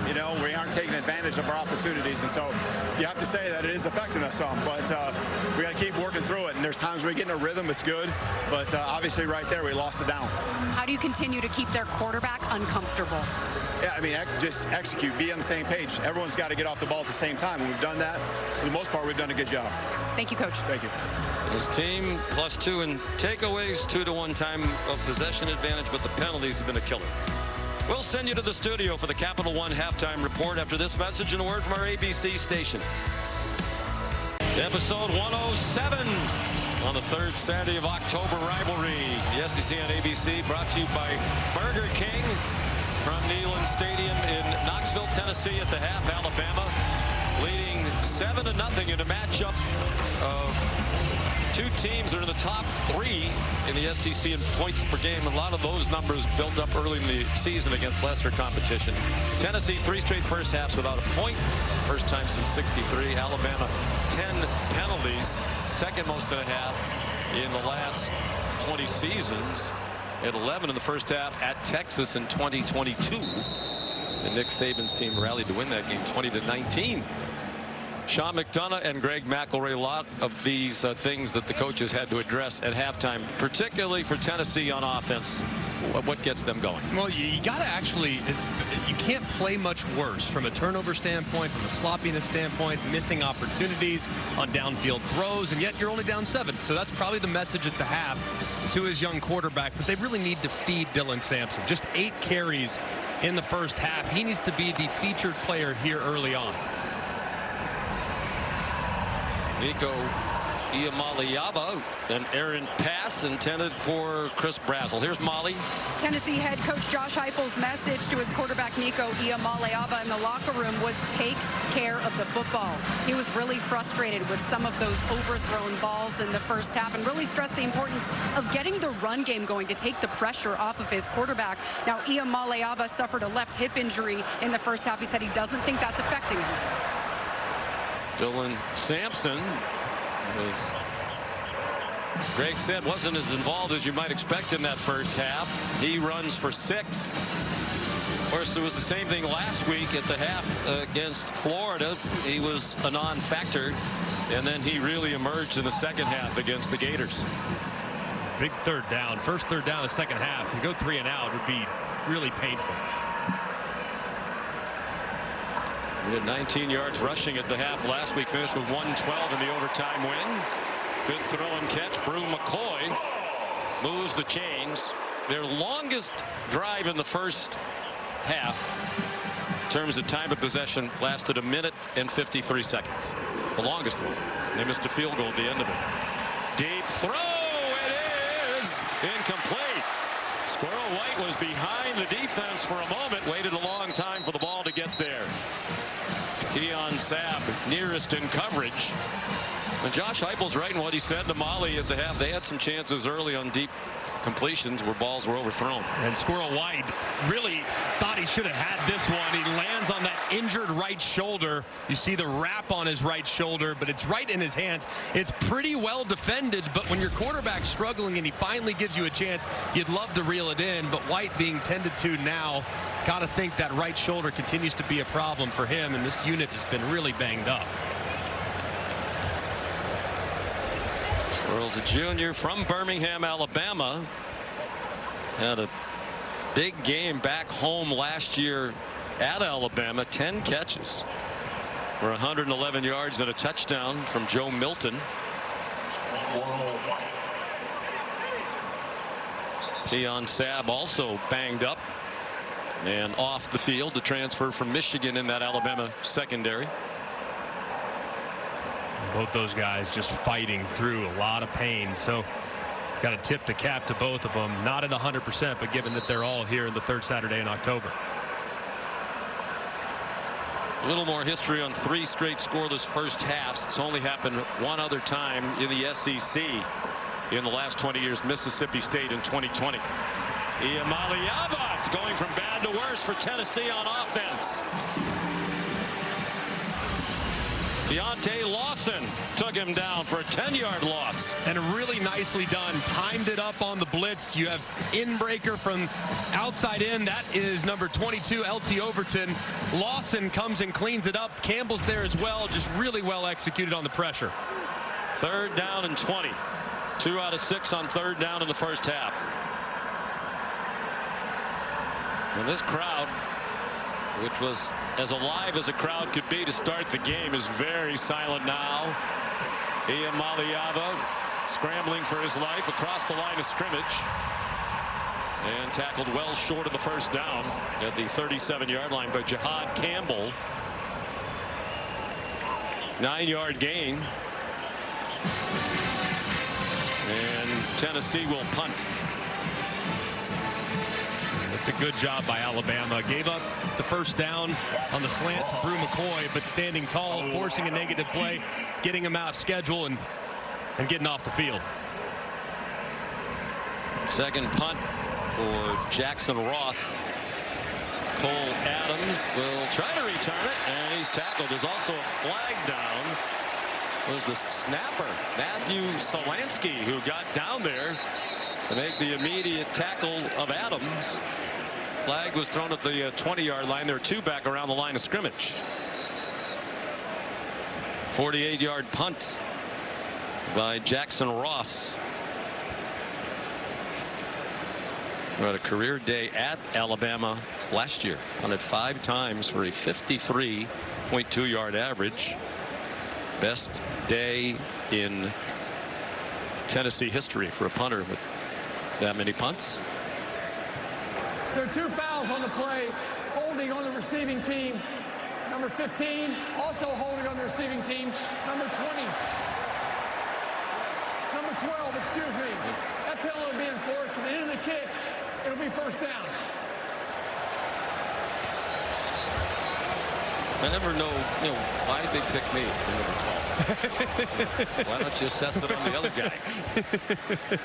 It's a tough spot to be in there for Xavier Mincy, freshman corner. A lot of freshmen on these special teams units for Alabama. And now to start the second half, they will be deep in their own end with Tennessee's band about 40 yards to their right. A very loud section of the stadium that Alabama's operating.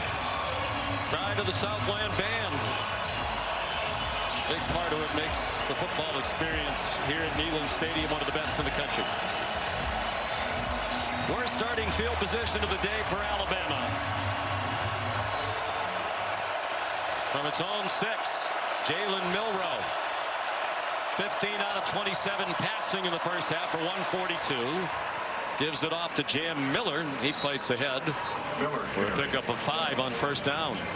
That's going to be really important for Alabama too moving forward. Jalen, to drop back and to throw it 27 times against this pass rush, that's just not sustainable. They have to commit a little bit more to running the football between the tackles with Jam Miller and Justice Haynes.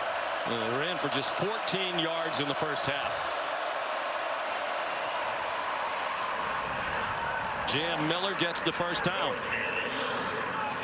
Just takes so much pressure off the offensive line when you're committed to the run game. And this is a really, really solid offensive line.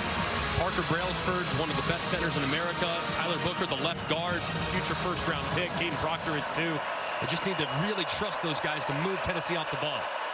Brailsford, the center, transferred from Washington, where he played for Kalen DeBoer the last 2 years. Well, the run game effective to start the second half. Jam Miller gets 7 more.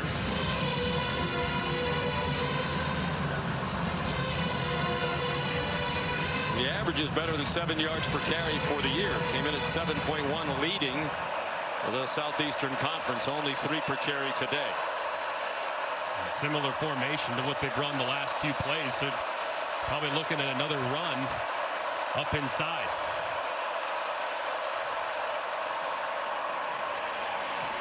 Miller bounces it outside and has another first down. Taken out of bounds by Jeremiah Thielander, who's seeing more playing time today in the absence of Keenan Peely, their leading tackler, out for the year with a torn ACL. Difficult job to replace Keenan Peely, who's the green dot, the signal caller, and really the enforcer there at the second level for Tennessee. Thielander's a sophomore, played most of last week against Florida. Peely went down in the first quarter. Milroe, a nifty run. And it looks like another first down. It is. So they've moved quickly from their own 6 out to the 39-yard line after that. Milroe. And not a single throw so far, too. And really, they've run very similar formations. 2 tight ends on the field. They'll stay in that 12 personnel with those 2 tight ends, C.J. Dupree and the big Robbie Oates at 275 pounds up at the top. Just continue to pound the line of scrimmage. 6th play, their opening drive of this half, all of them runs, and that one stacked up.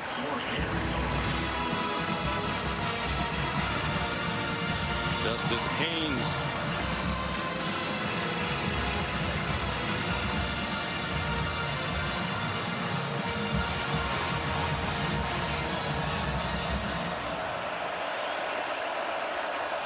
Second down and 10.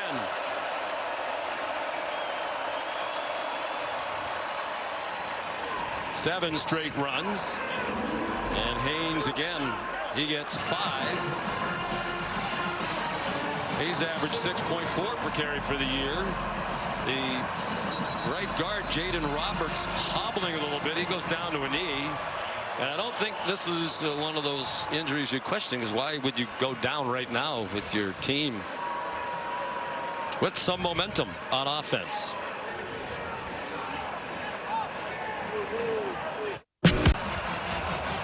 Jaden Roberts did walk off the field under his own power. He went straight into the medical tent. He gets rolled up by James Pierce, who gets kind of thrown inside trying to make a tackle, and that left ankle just twists. It's good to see Roberts off on his own power, eager to get back in the game. Gino Vandemark, a transfer from Michigan State, is in. He's played as a backup in all 6 games so far this year. 3rd down and 5. 8th straight run, comes up a yard short. Andre Turrentine, the safety, transfer from Ohio State, with the big stop. Kalen DeBoer going with his guts, going to punt on 4th down and 2 from just shy of midfield. But they did flip the field, moving the ball from their 6 out to the 48. Yeah, I think they got to feel good about that opening drive. We're finally able to feel a little bit more balance with the run game being a high priority, and you flip the field. So good decision, I think, too, to punt on 4th and short. James Burnip to punt again. Just did get it off. Fair catch made by Jermod McCoy at the 9. Here's Molly. Well, Sean, Tennessee wide receiver Squirrel Wright couldn't fully lift his right arm to take off his helmet, but I'm told he is insisting on returning to this game. And Greg mentioned he's been playing through this injury for a while now. He is refusing to let it keep him off the field, guys. Their leading receiver for the year coming in does not have a catch today on 4 targets. Had a chance for a big play there.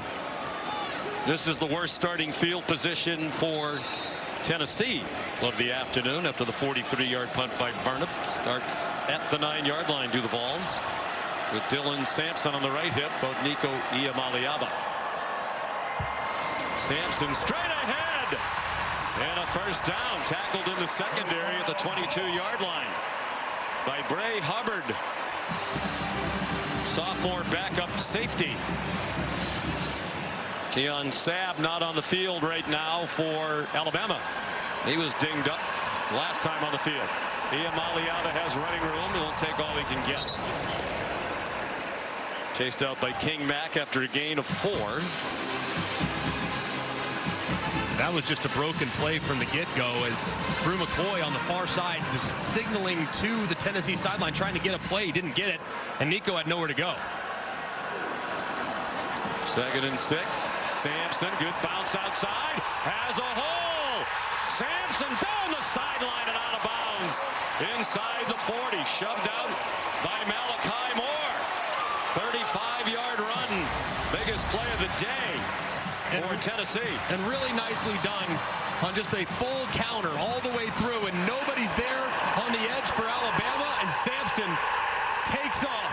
He's maxed out at 22 miles an hour. He thinks he can hit 23. Just impressive speed there. Here he comes again.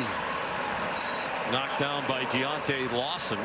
We talked to the offensive coordinator, Joey Halsley, who is involved in the play calling, really a collaborative effort with Josh Heupel, about Sampson. He said what he loves is he's not just an outside runner, an inside runner. He is excellent at both. Iamaleava escapes several Crimson Tide defenders. Off and running and down inside the 10. They had him surrounded but couldn't get to him. 1st and goal, Tennessee. They'll mark it at the 9-yard line. Kane Wommack going with a similar pressure that dropped Nico a moment ago. This time, they have some guys get home, but he breaks a tackle and takes off, and he's a terrific runner in the open field. Looked like Jihad Campbell had the best shot at him. Play fake and a drop on a slant off the hands of Bru McCoy. Another missed opportunity, wide open receiver, and they can't connect. Just a little bit out in front of Bru McCoy, but gotta think that your veteran wide receiver would reel that in for your young quarterback. 5th-year senior is McCoy, transfer from USC. 2nd and goal from the 9. 7th play of the drive. This one's incomplete. Flag down. Jihad Campbell, the linebacker, was running in coverage.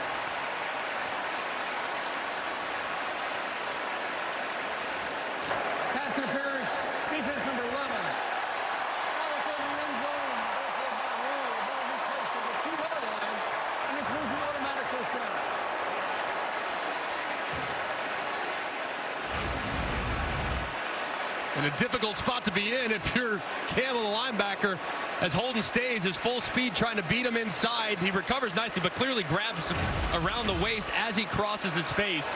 So a good call by the official. He was Holden Stays. Holden Stays transfer from Notre Dame. Here's Dylan Sampson. Touchdown, Tennessee.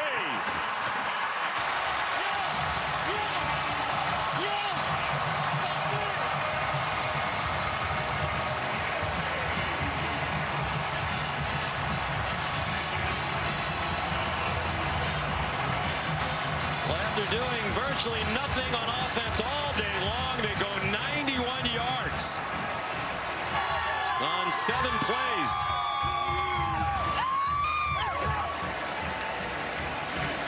And now an extra point away from a tie. Max Gilbert. Sampson carried the ball on 6 of those 7 plays.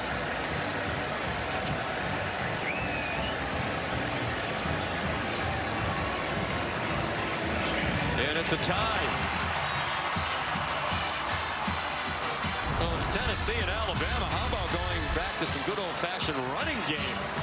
And Dylan Sampson answering the challenge, 60 yards rushing on that drive alone as he ties it up at 7.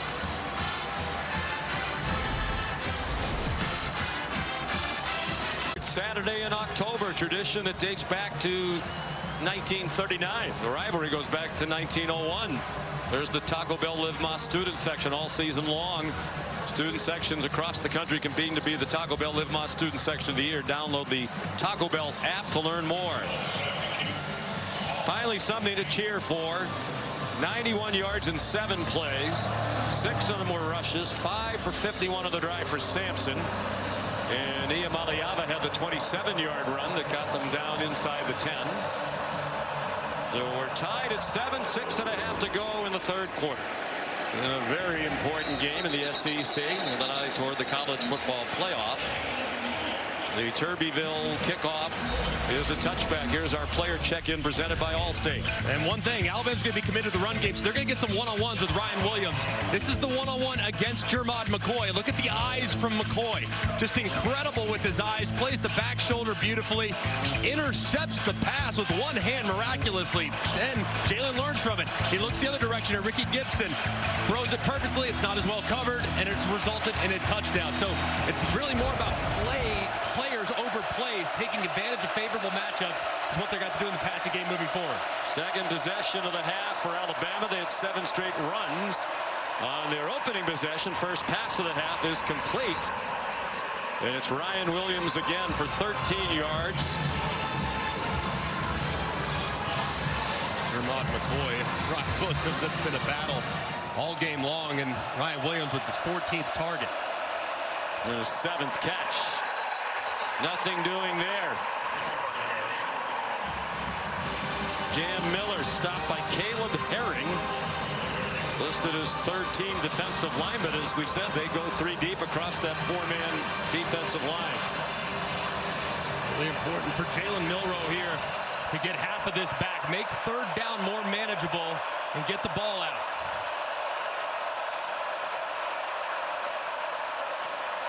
Another clean pocket. All kinds of bodies tangled, and a flag thrown against Jermod McCoy, we think, as he got tangled with Jeremy Bernard.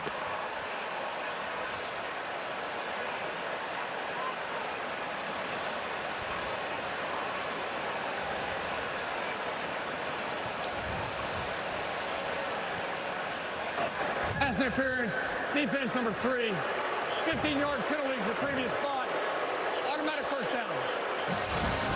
McCoy's a very physical corner. Worked in press coverage, man coverage against Bernard. Bernard's trying to break it to the outside, and it's a pretty easy call there for the official. But at some point, Bama's going to take a shot. They really haven't tried anything downfield. At some point, it's coming, and that one looked like it might have a chance. Second pass interference call against the Volunteers today. From the 48 rather of Tennessee. Play action pass. Milroe wisely throws it away over the head of Jeremy Bernard. Tim Banks, the defensive coordinator, has been here all 4 years with Josh Heupel. brought some pressure after Milrose, now 16 of 29 for 154. A touchdown and interception, and he's been sacked twice. There's Tim Banks on the right. That's the teeth shot right there. I mean, they had it called. It was max protect, and yet you still don't have time to get it off. Tennessee, one of the best in the country with the pass rush, have allowed just 7 attempts over 25 yards. It's the second fewest in the country because of how fast they get home.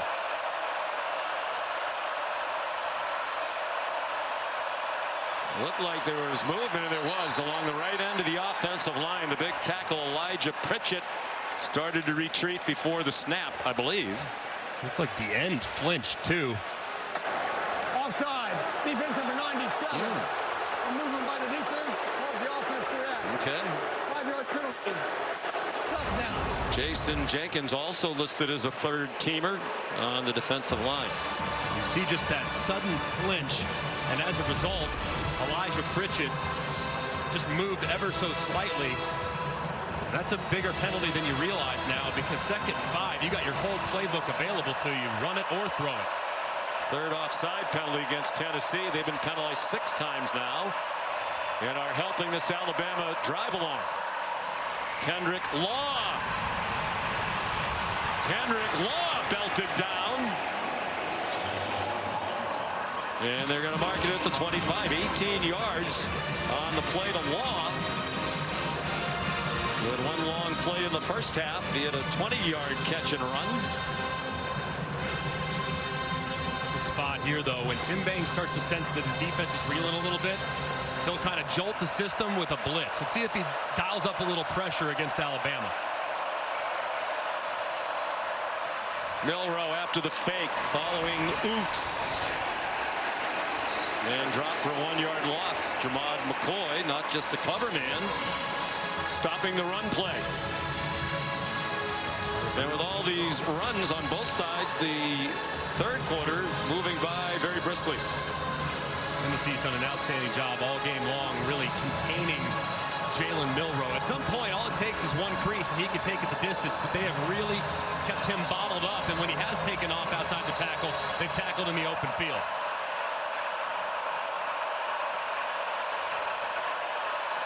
Second and 11.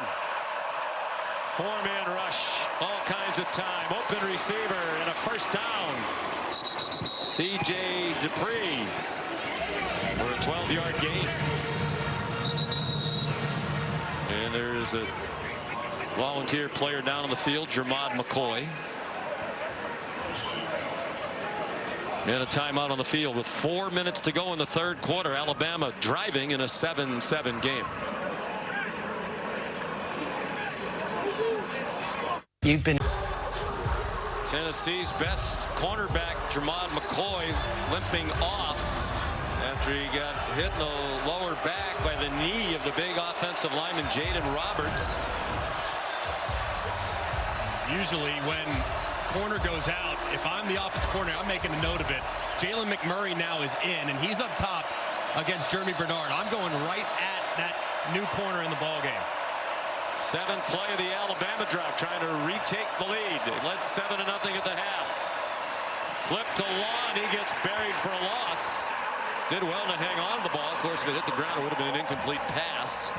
Joshua Josephs there for Tennessee. 3-yard loss. Great recognition by Josephs. This is the play that Alabama ran really early in the game and had a ton of success out the right side. That time, Josephs recognizes it and drops it for another lost yardage play. 4 receivers to Milroe's left. One of them, the running back Haynes, who went in motion toward the line. They throw to the single coverage side. Williams was being held for a moment. You see his jersey being pulled by Ricky Gibson III. That's the 15th target for Williams. He has a career-high 7 catches today. And said it a moment ago, it might have gotten away with the tug of the jersey right there. Probably should have been holding on Ricky Gibson, but said you got tacked that fresh corner. They moved Gibson to the other side, and they're just a play late where they could have had a big play.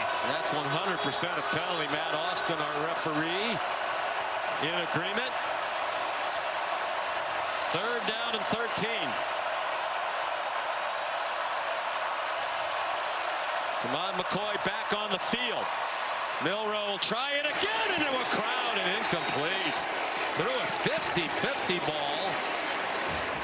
And it was Ricky Gibson who had the coverage. The sophomore, another Alabama native from Trussville. And another ball thrown into jeopardy by Jalen Milroe. It was a pretty good initial release by Ryan Williams, but he kind of stumbles as he gets beyond Gibson, who eventually catches back up and has it well defended. So there's Nicholson, who tried what would have been a career-long 54-yarder in this direction and hit it fat in the first half. This is to put them back on top. 35-yarder. And Alabama leads 10-7.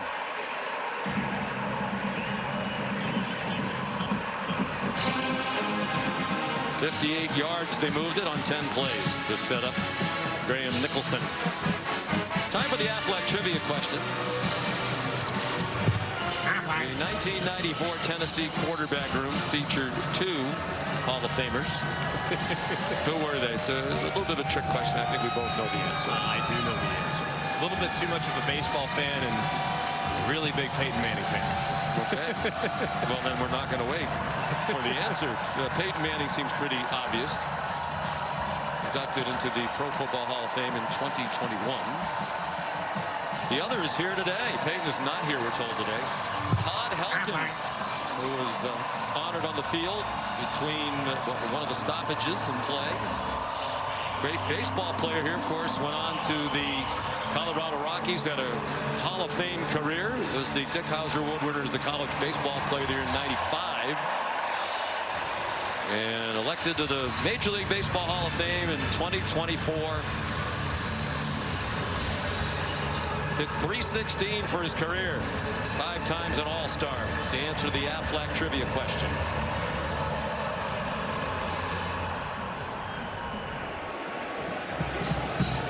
Kickoff from Connor Talty is a touchback.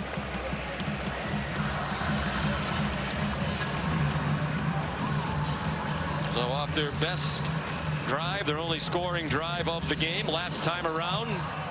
Will they go back and lean heavily on the run on this possession, starting from their own 25? I think you have to. And Sampson, once he starts to kind of smell blood in the water, that's when he really gets going. And this offensive line started to open up some holes. I'd expect them to continue to really lean on the run game. A collision out wide in front of the Alabama sideline has the fans oohing and eyeing. King Mack is down on the field for Alabama. Kalen DeBoer is out on the field hollering at the official nearest him and now at a couple of others.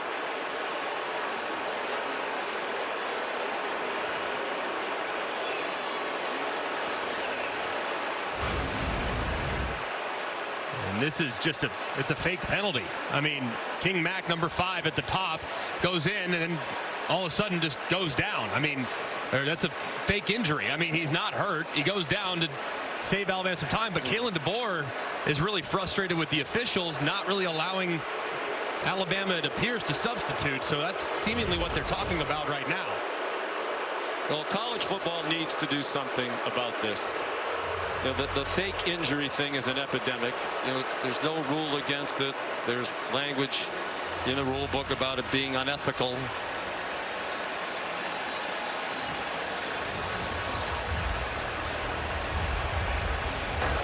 Legal substitution. Defense. Left the field, re-entered. 5-yard penalty. Remains first down. Well, that's a bizarre play. Let's bring in Matt Austin, see if he can provide some clarity. Matt, what do you think happened here? I think he's saying he should have been able to substitute. And Kalen DeBoer, a pretty mild-mannered guy ordinarily, has had enough of the explanations from this officiating crew. Matt, what do you think? Well, Sean, I'm kind of at a loss because I never saw that if Tennessee substituted in the first place where Alabama would have time to replace. So now, here we go looking at that, Matt. I mean, it's the first play of the possession. They've just taken the field. Correct, and that is a substitution. So they should have been able to match up. So I understand why he's upset. Dylan Sampson runs. So what you're saying is even if the first 11 come onto the field to start possession and stay on the field, the other team can substitute if they want. Correct, because you don't know what 11 they're going to send out until they get on the field.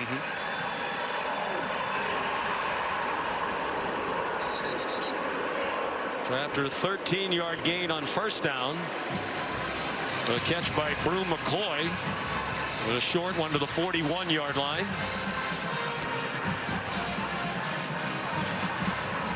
Sampson went for 8 on the first play, and he's over 100 yards rushing again. Reminiscent of last week, he got stacked up that time. Last week, 19 yards at the half, finished the game with 112. He has scored the touchdown today for Tennessee. He's had a touchdown in every game this year. You're on a 3rd and 6. I mean, I think you have to be looking in the direction of Brew McCoy. I mean, he's your most reliable weapon. He's got tough cover responsibility, knowing that Damani Jackson's one-on-one against him, and he's lined up inside. But this would be the direction I'd be looking, to my big body wideout on the outside.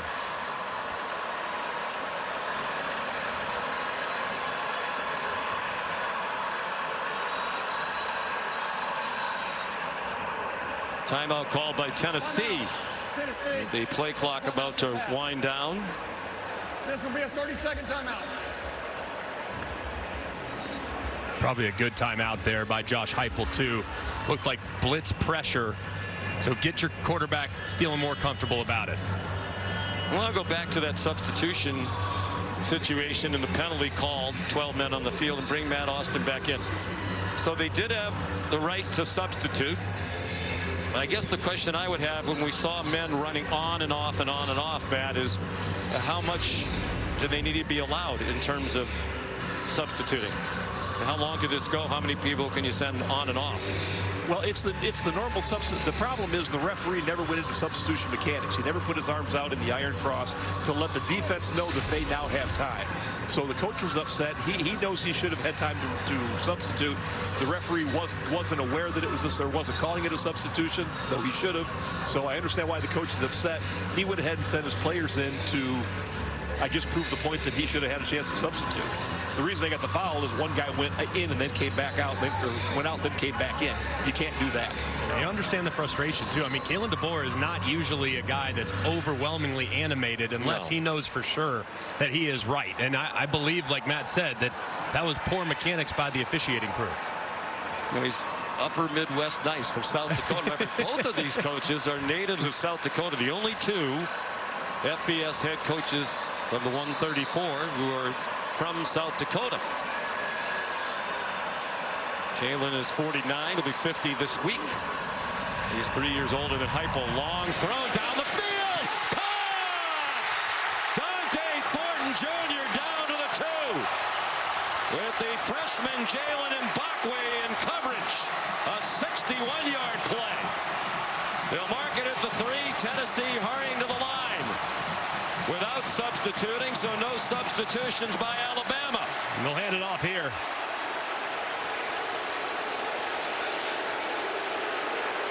Crowd boos. Alabama players standing over the ball. The officials tell them to get away and get ready.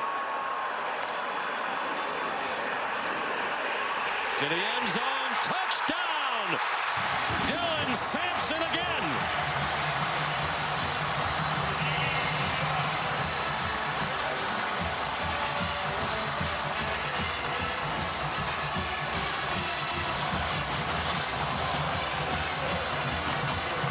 Tennessee leads for the first time today with a minute to go in the 3rd quarter. Both touchdowns by Sampson, who now has 17 rushing touchdowns, adding to his SEC lead. He was 2 behind the national leader starting the day. Ashton Jeanty of Boise State, the Heisman frontrunner. The extra point by Max Gilbert gives the Vols a 4-point lead. The offense was in the witness protection program in the first half. It has come to life here in the 3rd quarter. Well, they've been close on so many deep balls for the last few weeks, and they finally get one. 3rd down, 2 to take a chance and throw a low percentage throw down the field. That is a big-time throw from Nico Iamaleava, and so much trust from his coach, allowing him to do it. They pay it off a moment later with another big touchdown for Dylan Sampson, who just lives in the end zone. And Rocky Top is blaring here in Neyland Stadium.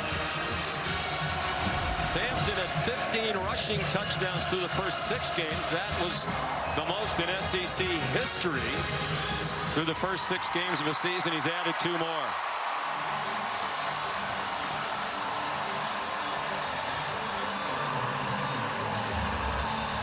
A 61-yard pass play, just shy of the longest of the season for Tennessee. The long was 66. Josh Turbeville kicks off, sophomore from right here in Knoxville. No chance for Kendrick Law to bring that back. Here's today's college football rankings, brought to you by Verbo, the big one tonight. Top-ranked Texas and number 5 Georgia. As soon as we're finished here, it'll be on ABC. Oregon a big winner earlier this week. Penn State and Ohio State idle. Miami wins again. LSU needs to be very careful. Newly minted in the top 8, going on the road to Arkansas. Very dangerous team that Tennessee's very aware of, and in a rivalry game, be very careful if you're the Bayou Bengals. They gave the Vols their only loss in Fayetteville. Milroe throws, caught. Ryan Williams spun down at the 30, a gain of 5. He has 17 targets now and 8 catches. The next most targeted wide receiver is Jeremy Bernard with 4. Clearly, Milroe looking for him time and time again with good reason. Bernard delivers a stiff arm, and it's effective, and a flag thrown, 2 flags thrown. Likely a face mask there as McCoy got engaged with Bernard. Could be on Bernard, too. I mean, his hand was up into the face mask of McCoy. Personal foul, face mask, defense number 3. 15-yard penalty from into the run, automatic first down. Both guys all over the face mask. You see Bernard up into the face mask of McCoy, and McCoy up in the face mask of Bernard. And for McCoy, he's the one that gets caught. I want to go right. Stay there. Stay there.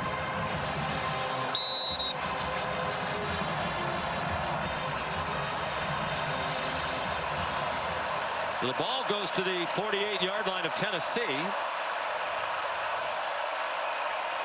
Final 20 seconds of the 3rd quarter. Milroe managed to get rid of it and complete it to Kendrick Law. And they got 3 when it looked like it might be a sack. A tremendous play by Jalen Milroe. I mean, the right side of his offensive line, Elijah Pritchett. What a tough situation having to block one of the best players in America, James Pierce, one-on-one. Milroe somehow has enough strength to be able to get rid of the football to preserve a little bit of field position. Milroe's pretty strong, 6'2", 225. Our presentation of college football on ABC. Tennessee leading 14-10. On 2nd down, long run, Jam Miller. They finally get him down at the 35. He got 11 on 2nd and 8. And he's a little slow to get up. Christian Charles made the tackle. Really nice run there by Jam Miller. And this part of the field, 1st and 10. You got Tennessee on their heels just a little bit. This might be a spot where I'm thinking a deep shot down the field. Either a deep shot or a quarterback run here against what's likely to be an aggressive play call from Tim Banks.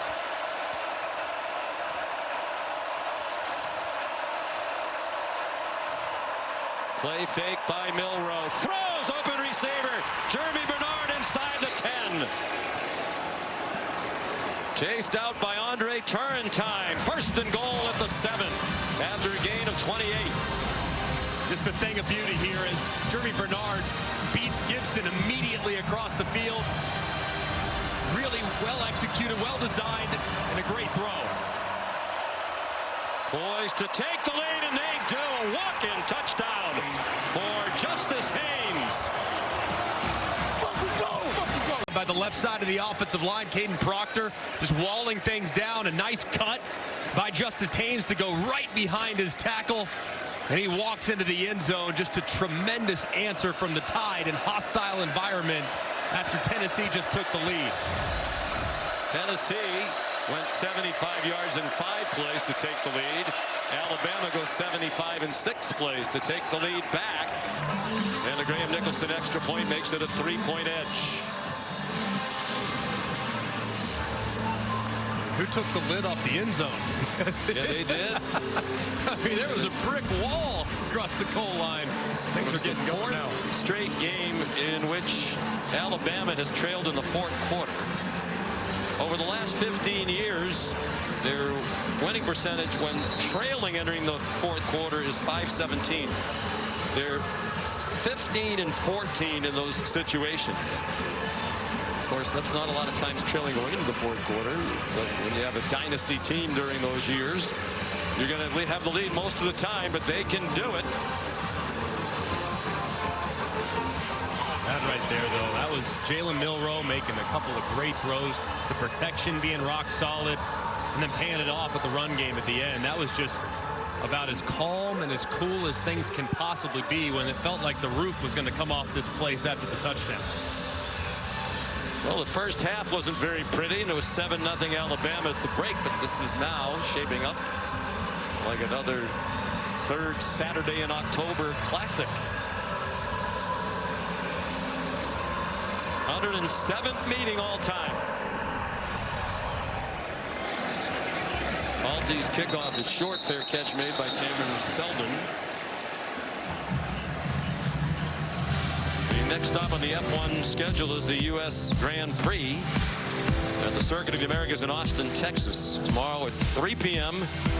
right here on ABC and the ESPN app. Pre-race coverage begins at 1:30. I was watching Game Day from Austin this morning. They pointed out that the race is only about 12 miles away from the stadium there. Well, knowing Austin traffic, that's about 2 hours in the car. Well, if you're in one of those cars, though, you'll get there very quickly. Brew McCoy chased out by Jalen Mbakwe. They got 8 on first down. You have to wonder if that deep ball that Nico Iamaleava just hit, if that's opened up something with him on the downfield throws. He's going downfield, wide open receiver, and he overthrew him again. It was Brew McCoy. He just had his 6th catch of the day for 80 yards on the previous play. Well, when he's missed high over and over again deep. Man, I love the play call by Heupel too. 3rd, 2nd and short, you get a nice gain on first down and you just miss the seam. That's one that, man, you would just hope that McCoy would be able to maybe jump up and try to make a play on it. Man, that's when your quarterback just can't miss. 3rd down and 2, a big play here. Deshaun Bishop gets the first down with a 3-yard gain. Speaking of game day, I heard your former coach Nick Saban on game day this morning say when he coached Alabama, the Tennessee game was their biggest rivalry game. Bigger to the players than Auburn. Deep throw and an incomplete pass through the hands of Brazel. Not sure he could have caught it in bounds. That surprised me. He said that never had to get the players up for Tennessee. That wasn't always the case for Auburn. Well, Tennessee is one that, I mean, is so big as players. It's so big for the fan bases, too. I mean, especially those that live in North Alabama, South Tennessee. It's just a massive rivalry, and one that's with such a storied history. And it's a treat. It's a privilege to have a chance to have played in it 5 times. It really is. 2nd and 10. I did also, with the remote watch you on SEC Nation this morning. Here's Nico Iamaleava. Close to another first down. And you said on that show you think both of these teams are capable of winning a national championship. Do you still think that based on what you've seen today? I think they can. It's just about where do they go from here. Based on where they're at and how they're playing today, it's unlikely. But with the 12-team playoff, it might very well turn into the team that's playing best at the right time. So I think you obviously got to take care of business in the regular season to get there, but it might be the teams that are peaking in December and January that ultimately pull off, and these guys are young. They can do it. They converted on 3rd and 2 a moment ago. They convert on 3rd and 1. Bishop again. He's to the Alabama 45-yard line. 9 yards on the run from the redshirt freshman right here in Knoxville. The pace picking up on offense. Low throw, diving catch, flag down at the line of scrimmage. They are ruling it a catch for Caleb Webb, his first of the day and 6th of the season if it counts. There have been 20 penalties assessed already. 13 against Alabama. Illegal touching, offense 84. The player was covered up on the line of scrimmage by a teammate, touched the forward pass beyond the neutral zone. The penalty is 5 yards from previous spot and includes a loss of down. It's now 2nd down. And you could see Miles Kitselman, he's covering up both guys on the line of scrimmage, which makes the slot receiver ineligible. So that's a good job by the official sorting that out with the tempo the Tennessee's playing. That one would be pretty easy to miss. And the name Miles Kitselman familiar to Alabama fans. He played at Alabama the last 2 years. Transferred to Tennessee this season. Still remains very close to a number of people in the Alabama program. Iamaleava given time, short throw. They get the penalty yardage back to the 45 on a completion of Holden Stays, the tight end. 3rd and long, and really might have 2 downs to get it here. If you are Josh Heupel and you're thinking aggressively, if you get 6 or 7 here, you might think about going for a 4th down. So not against a quick throw, against this pressure look from Alabama. Option look. Big play for Bishop. And a flag thrown at the end of it. It's a 1st down, at least for the moment. Domani Jackson tripped him up. 18-yard run. It looked like there might have been a hold on the perimeter from one of the wide receivers for Tennessee, Chris Brazel. Holding offense number 17.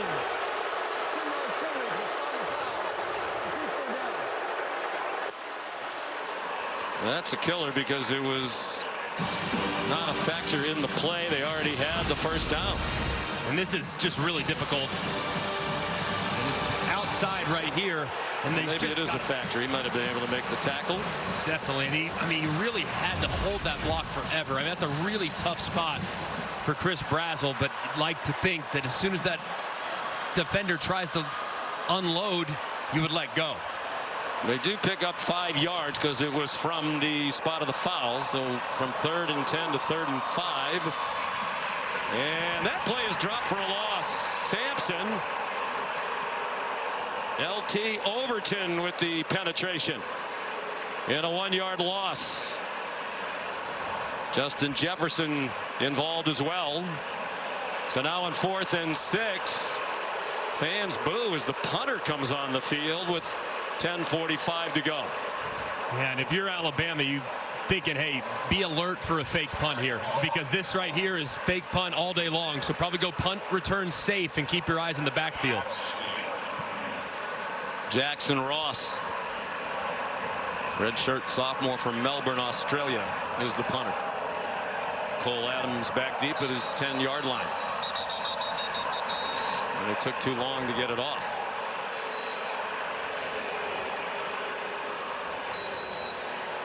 And these coaches are wearing out the nearest officials to them. Offense, 5-yard penalty. Remains 4th down. Josh Heupel's been in the ear of the line judge Chuck Rice as that was being adjudicated. Now, them just ran on a whole new set of bodies getting their punt return unit on as opposed to their defense. 23 penalties combined.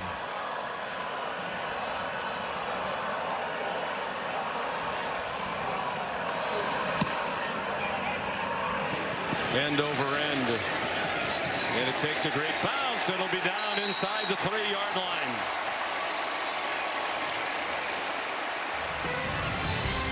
William right down there to down it. Nice punt by Jackson Ross. You're watching the SEC on ABC, presented by Burger King.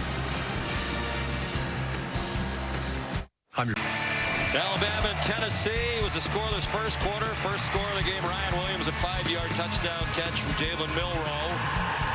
After their 3rd straight scoreless first half, Dylan Sampson Couple of touchdown runs in the second half. In the third quarter, there was a field goal sandwiched in between, and then Justice Haynes a moment ago put Alabama back on top. 1st and 10, tied after the good punt. Marked at the 4-yard line. Haynes across the 5, and that's it. Well, I'm a believer, Greg, in this Tennessee defense. They came into today 4th in the country in scoring defense at 10.7 per game. Texas, Army, and Ole Miss, the only 3 teams better, and they're legit. They're really good, and they are deep, too. This is Alabama's 70th offensive snap, and yet the pursuit is relentless for Tim Banks.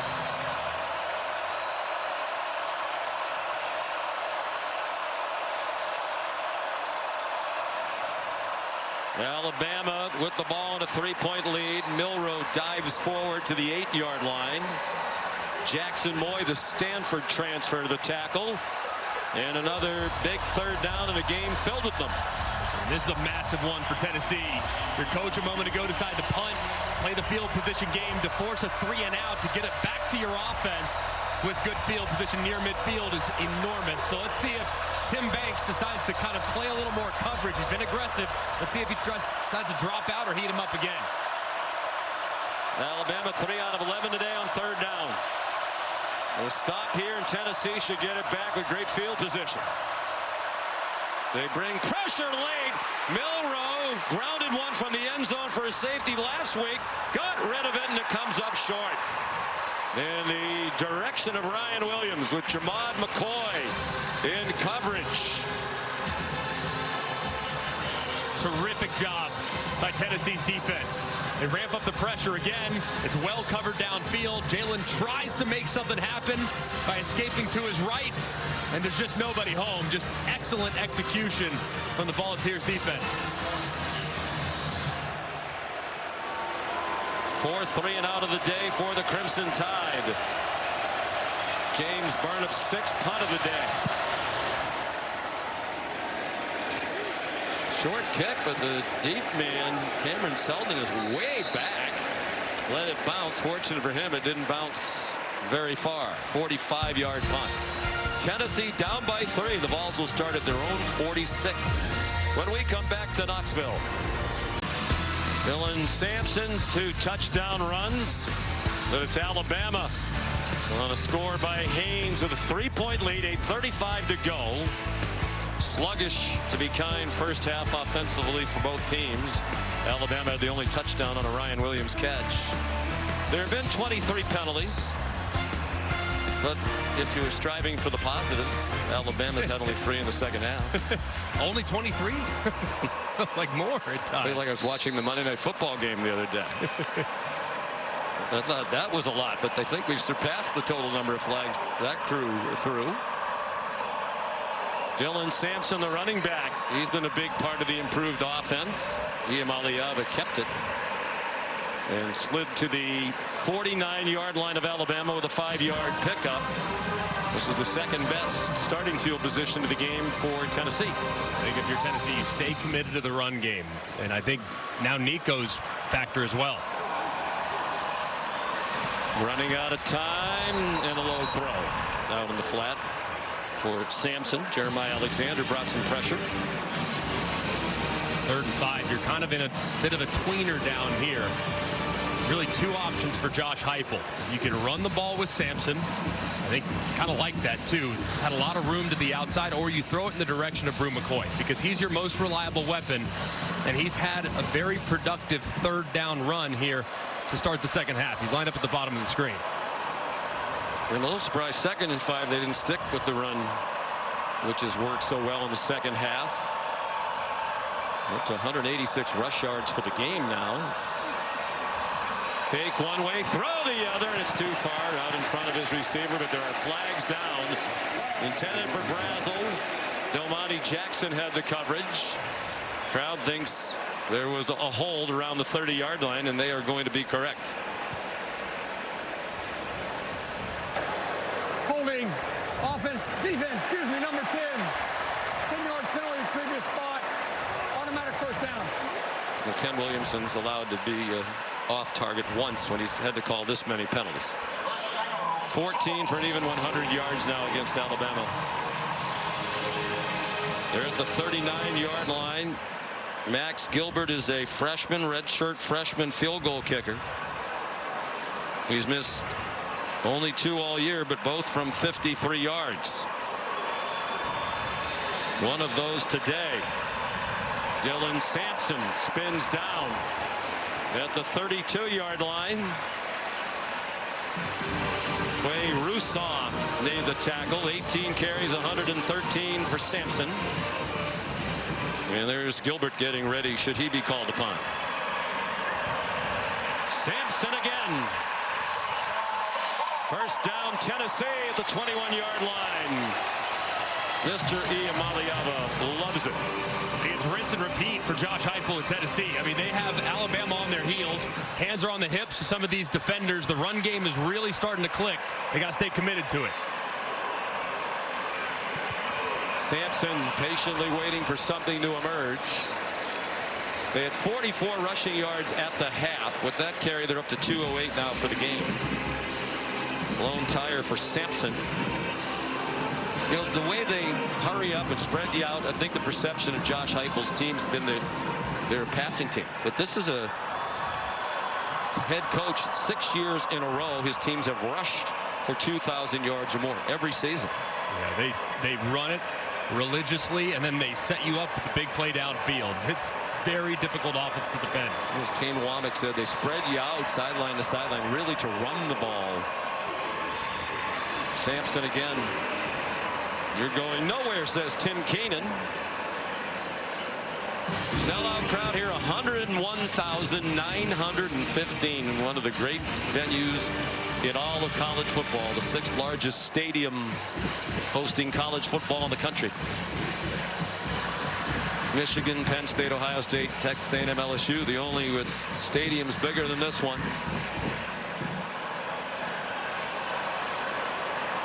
They asked for an orange out from the fans, and they've delivered. They've delivered the noise as well. 3rd down, 5. 5 out of 11 on 3rd down. Iamaleava, end zone, diving attempt, and it is caught for a touchdown. Chris Brazzell puts Tennessee back on top.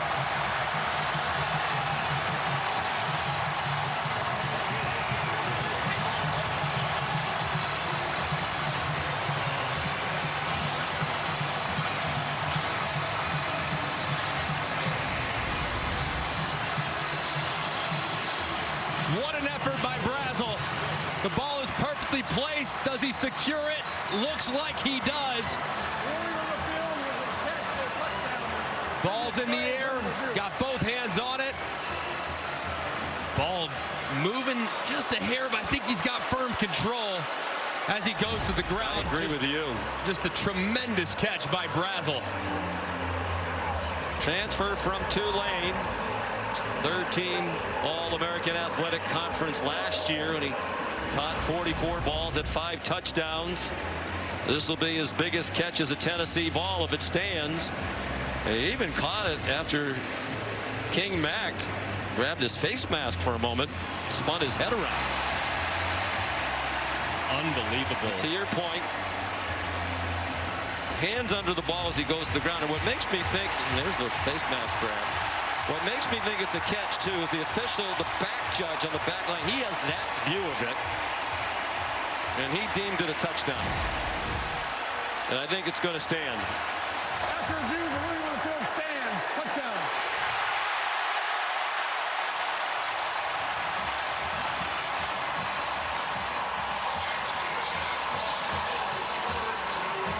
That was a great drive for Tennessee and really set up by their defense by getting that 3 and out against Alabama's offense deep in their own end. They get great field position as a result, and they pay it off with a big touchdown. I think Josh Heupel's pregame talk next week before Kentucky is just say, let's treat the first quarter like it's the 3rd quarter. Tale of 2 different teams, first half to second, week after week. Brazzell the catch. Nico Iamaleava, his first touchdown throw of the day. Back and forth they go. The third lead change of this one on the third Saturday in October. Vols by 4.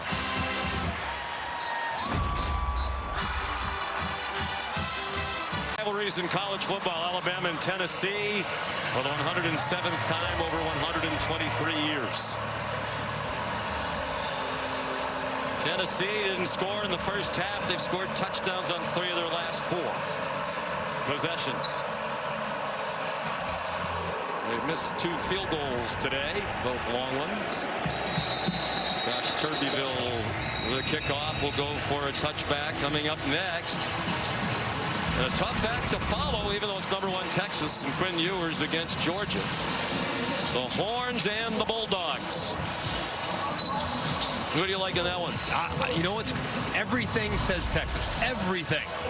Which makes me think Georgia's going to pull off a ridiculous performance tonight. I think Georgia goes in there and steals one, shockingly. Can Alabama respond again? Not much on first down.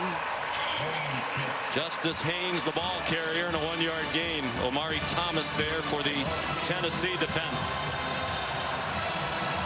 Alabama lines up quickly. Tennessee still milling around.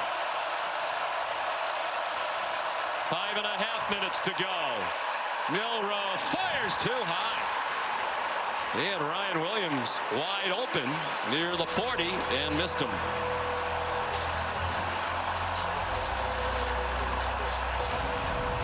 Just a big miss there by Milroe. I mean, Williams is open over the middle, and he's got plenty of space. You just got to drop that in there and allow your receiver to work. And a big third down now for Tennessee. This ferocious pass rush. Try to tee off. Keep it on number 27, James Pierce, working against the right tackle, Elijah Pritchett. Loudest it's been all day, and that's saying a lot. Looked like Tennessee might have been offside. No flag. And Milroe down. James Pierce got there. Kalen DeBoer out on the field, wondering where's the flag. He certainly thought the Volunteers were offside. It did look like he got a slight head start, but did he time it perfectly?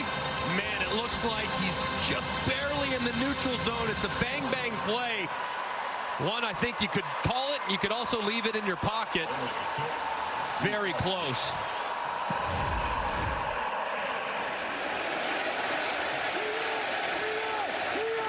James Burnett's punt allowed to roll, and it goes down to the 30.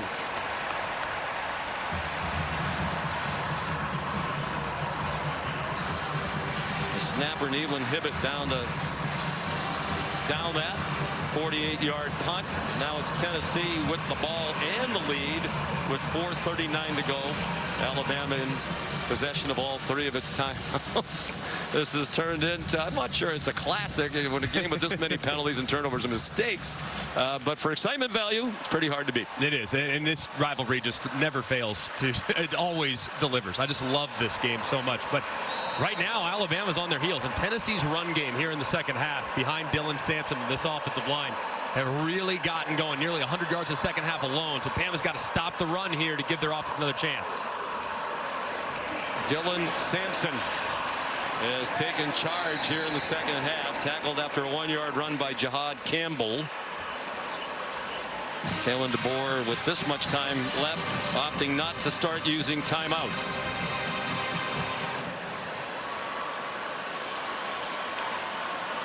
Got to think, too, if I'm Tennessee, I'd rather run it between the tackles. That's where Dylan Sampson makes most of his hay and use some counteraction, but I want to hit it downhill so his speed and power can be emphasized, and you can maybe run through some fatigued defenders. Up to 129 yards rushing for Sampson. He had 35 at the half. But he also had 6 carries at the half. He now has 23 for the game. Deontay Lawson stopped him. And again, Kalen DeBoer is going to let the clock roll.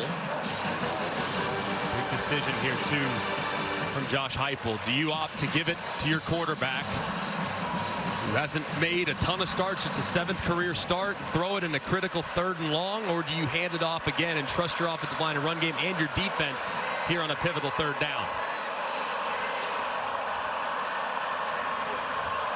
6 out of 12 on 3rd down. It's a middle screen, and dropped immediately is the tight end, Ethan Davis. By Bray Hubbard, a stop, a 3-and-out forced by Kane Womack's defense. That is big time. I mean, this defense has taken a lot of heat the last few weeks. Would you use any of your timeouts here? Not yet. No, I'd hang on to them. At this point, you never know. I mean, if your offense stalls again, you might need them to get off the field again. So I don't feel comfortable yet calling those timeouts. Here's Jackson Ross.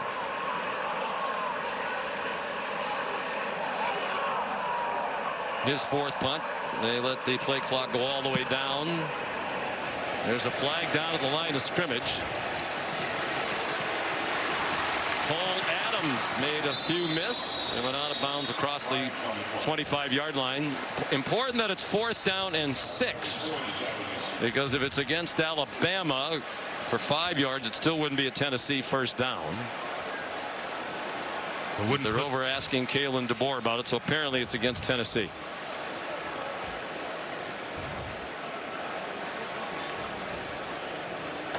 Illegal formation, offense, not enough players on the line of scrimmage. The 5-yard penalty will be enforced from the end of the return, 1st down.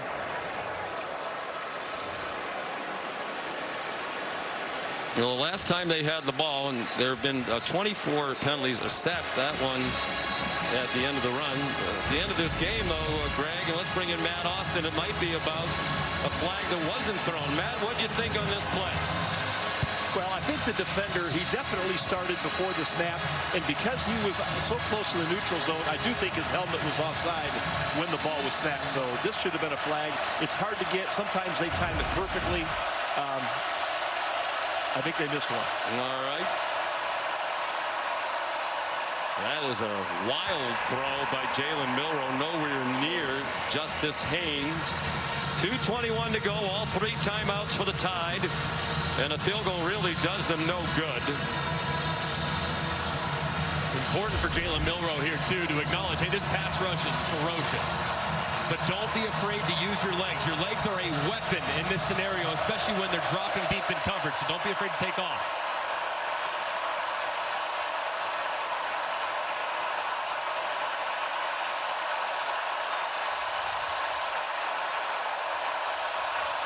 Play clock at 5. 4-man rush. Milroe retreating. Dumps it off. Justice Haynes down the sideline. Somehow they turned that one into a gain.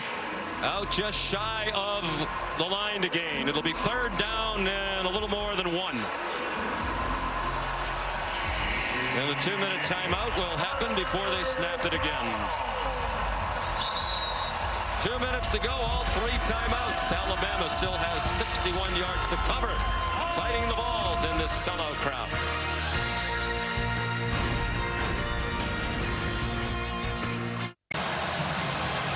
While we were away, John Allman in the replay booth took a look at the run after the catch by Haynes, and he stepped out of bounds across the 32-yard line, so they brought the ball back to the 33 instead of the 39.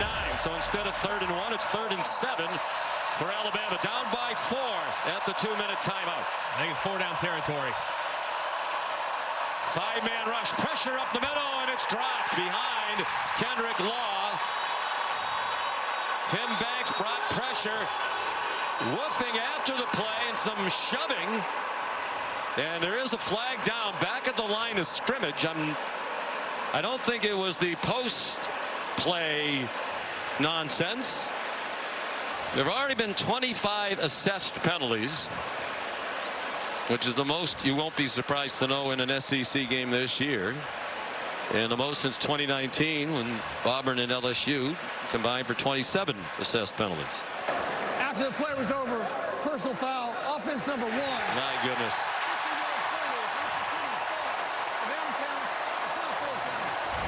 And the down counts. Just a terrible decision by Kendrick Law. Jawing at him, but he retaliates and punches and pushes, the defender right in the face, and that's going to get called every single time. Just a terrible decision. And now your offense is in an impossible spot at 4th and super long.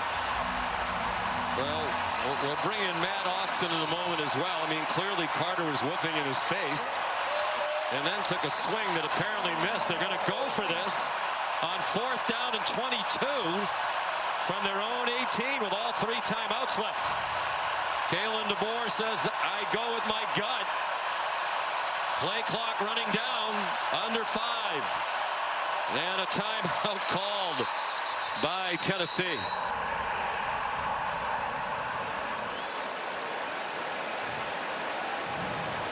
Carter snap. Timeout. Tennessee. First timeout of the half. Matt, I would like to go back because that's a huge penalty, obviously. Instead of 4th and 7, it's 4th and 22. Clearly, Law shoves Carter, but it's after Carter gets right in his face. Please put 1 minute, 55 seconds. Thank you. What happened to taunting? Well, I certainly think in this case that offsetting fouls would have been appropriate. You're exactly right, Sean. He did get up. He did get right in his face. You don't know what he was saying. You don't know if it was actually taunting or not. But in this situation, because there was a retaliation, I would have liked to have seen him offset. Yeah, I would agree with you. That's a very tough one to throw, especially where clearly Carter was right in Law's face. He definitely was. But this is the decision here from Kalen DeBoer to go for it on 4th and 22. I mean, at the percentage chance of you converting 4th and 22 as opposed to getting a 3-and-out defensively, what's better odds? The way the defense has played most of the night, I would kick it here as opposed to going for it in a low percentage probability. Analytics say go for it on 15 or less, kick it 16 or more. This is 22. But as we said, Kalen made a couple of decisions earlier this year based on analytics, didn't like it, felt bad about it after the fact. They bring pressure. It's a screen. It was a floater to Justice Haynes, and he does not get the first down. Got out across the 31, but needed the 40. Will Brooks there. They got 13 on 4th and 22. But now they desperately need 3 straight stops, use their timeouts, force a field goal try or 4th down attempt by Tennessee, and hope they get the ball back one more time for a miraculous opportunity to win it or tie it. And this is just a critical error by the freshman Ryan Williams. He's got to go block. And if he blocks and gets a piece of that guy, Justice Haynes can bust to the outside and potentially pick it up. I mean, it's like Ryan Williams is going to sleep thinking he might throw it to him, and he just completely whiffs on the block, which allows Tennessee to rally up and make the play. That's just a critical mistake by the young freshman.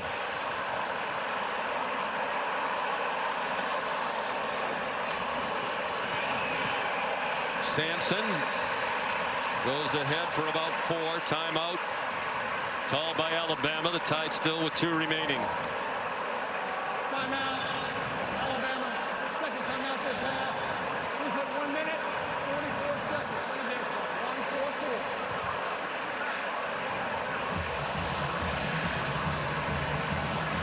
1-4-4. You would expect more of Sampson, would you not? I don't know how you could possibly justify giving it to anybody else. He did have the fumble earlier, but he's been your workhorse all game long. 16 second half carries, 100 yards in the second half. I think he absolutely has to touch it at least 2 more times on this drive.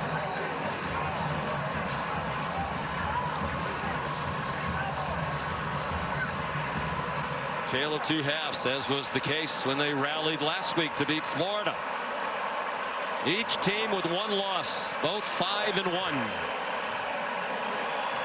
Critical game in the SEC race, and with an eye toward the 12-team college football playoff. The numbers would indicate Tennessee needs the win more. They really don't have a win right now against the team that's currently ranked. NC State and Oklahoma were when they beat them, but not anymore. Oklahoma is fading fast. Sampson wrapped up. He got 2. And there will be a 3rd down and 4. Tim Keenan, the middle of that defense, led the way. Alabama, their second of the half. Please put 1 minute 40 seconds on the game clock. 1-4-0. This will be an interesting play call from Josh Heupel here. 3rd down and 4. You're already in field goal range. You're not going to take any unnecessary risks. But one thing that teams have used time and time again against Alabama this year has been the shovel pass. And that's something that Tennessee has used repeatedly over the years, and it's been very successful for them. I know it's a pass. I know you run the risk of it potentially being incomplete, but you also have a chance where you could crease it. So if you don't hand it off, I'd strongly consider the possibility of a shovel pass here if you're Tennessee's offense.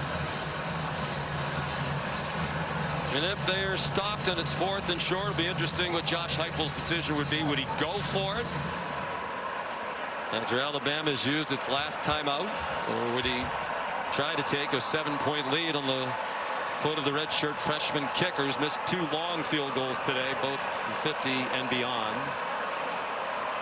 6 out of 13. The ball's on 3rd down today. 3 out of 5 in this quarter. The 1st down and it's ball game over. In all reality, and they don't get there. Good job by the Alabama defense. Malachi Moore, the safety up there. Timeout. 4th and 2. What are you going to do, Josh? Timeout. Alabama, 3rd and final timeout of the half. 30-second timeout.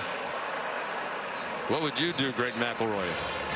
I'd kick the field goal. I know my kicker has already missed 2 already, but the defense has been playing really, really good. Put them on the field and let your star pass rushers see if they can take over the game. So I kick it, see if you can make it a 7-point game, and then let your defense try to win it for you on the field.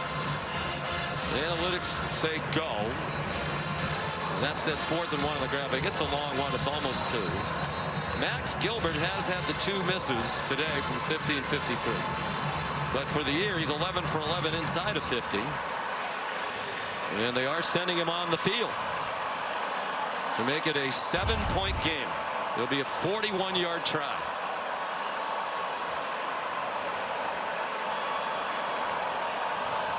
And you forget sometimes how young these people are.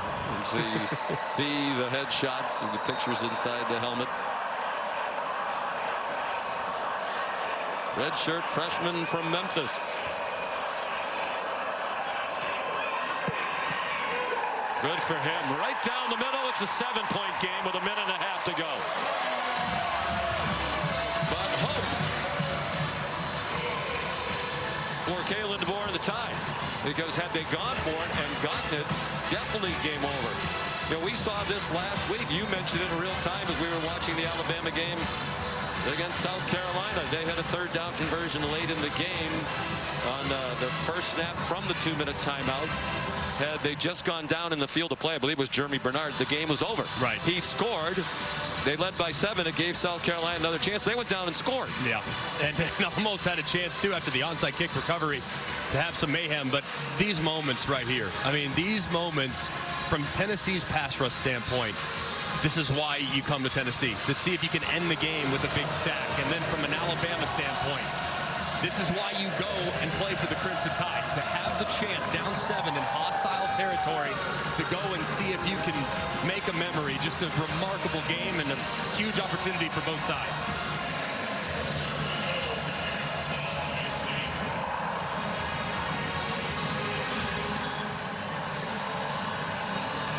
Turbeville almost always a touchback. You know he doesn't want to give Kendrick Law a chance to return one. Law would love to have a chance to do it after his costly post-play penalty.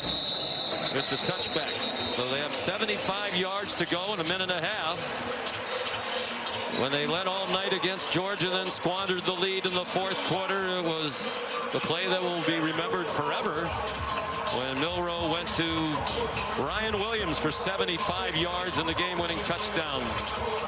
Tennessee needs to be aware of where number 2 is the entire drive. And the big thing for the offense here, you got to get the drive started. A positive play on 1st down increases your odds of scoring exponentially.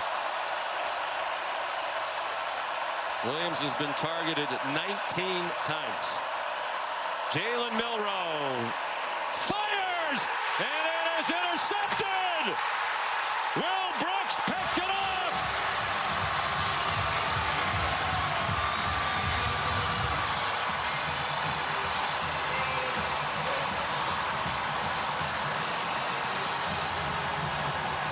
Second interception thrown by Milroe, and that one will wrap it up for Tennessee. A huge play by Will Brooks, the Birmingham, Alabama native.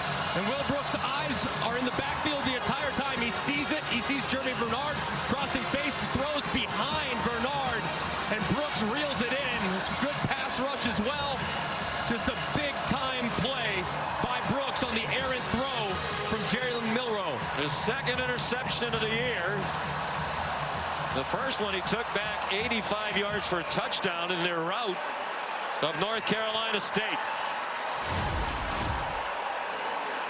So after the win against Georgia, when they were the talk of college football, rose up to #1. A stunning loss to Vanderbilt, a very narrow and harrowing win at home against South Carolina, and now just their second loss in the last 18 meetings against Tennessee. They are lighting the cigars, as is the tradition in this rivalry. And apparently no age restrictions on that. Just a remarkably gutsy effort from Tennessee. Nothing going offensively in the first half. Finding something in the second half by way of Dylan Sampson getting going. Nico Iamaleava finally hits a couple throws downfield. And their defense all game long, just relentless pursuit of Jalen Milroe.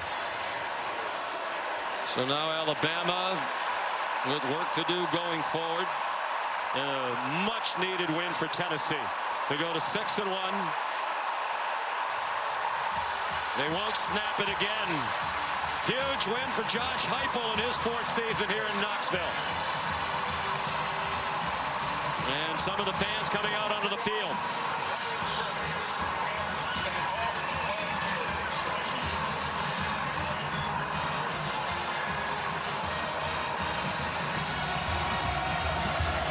First time that Alabama has had more than one loss entering November since 2007, which was Nick Saban's first season as head coach of the Crimson Tide.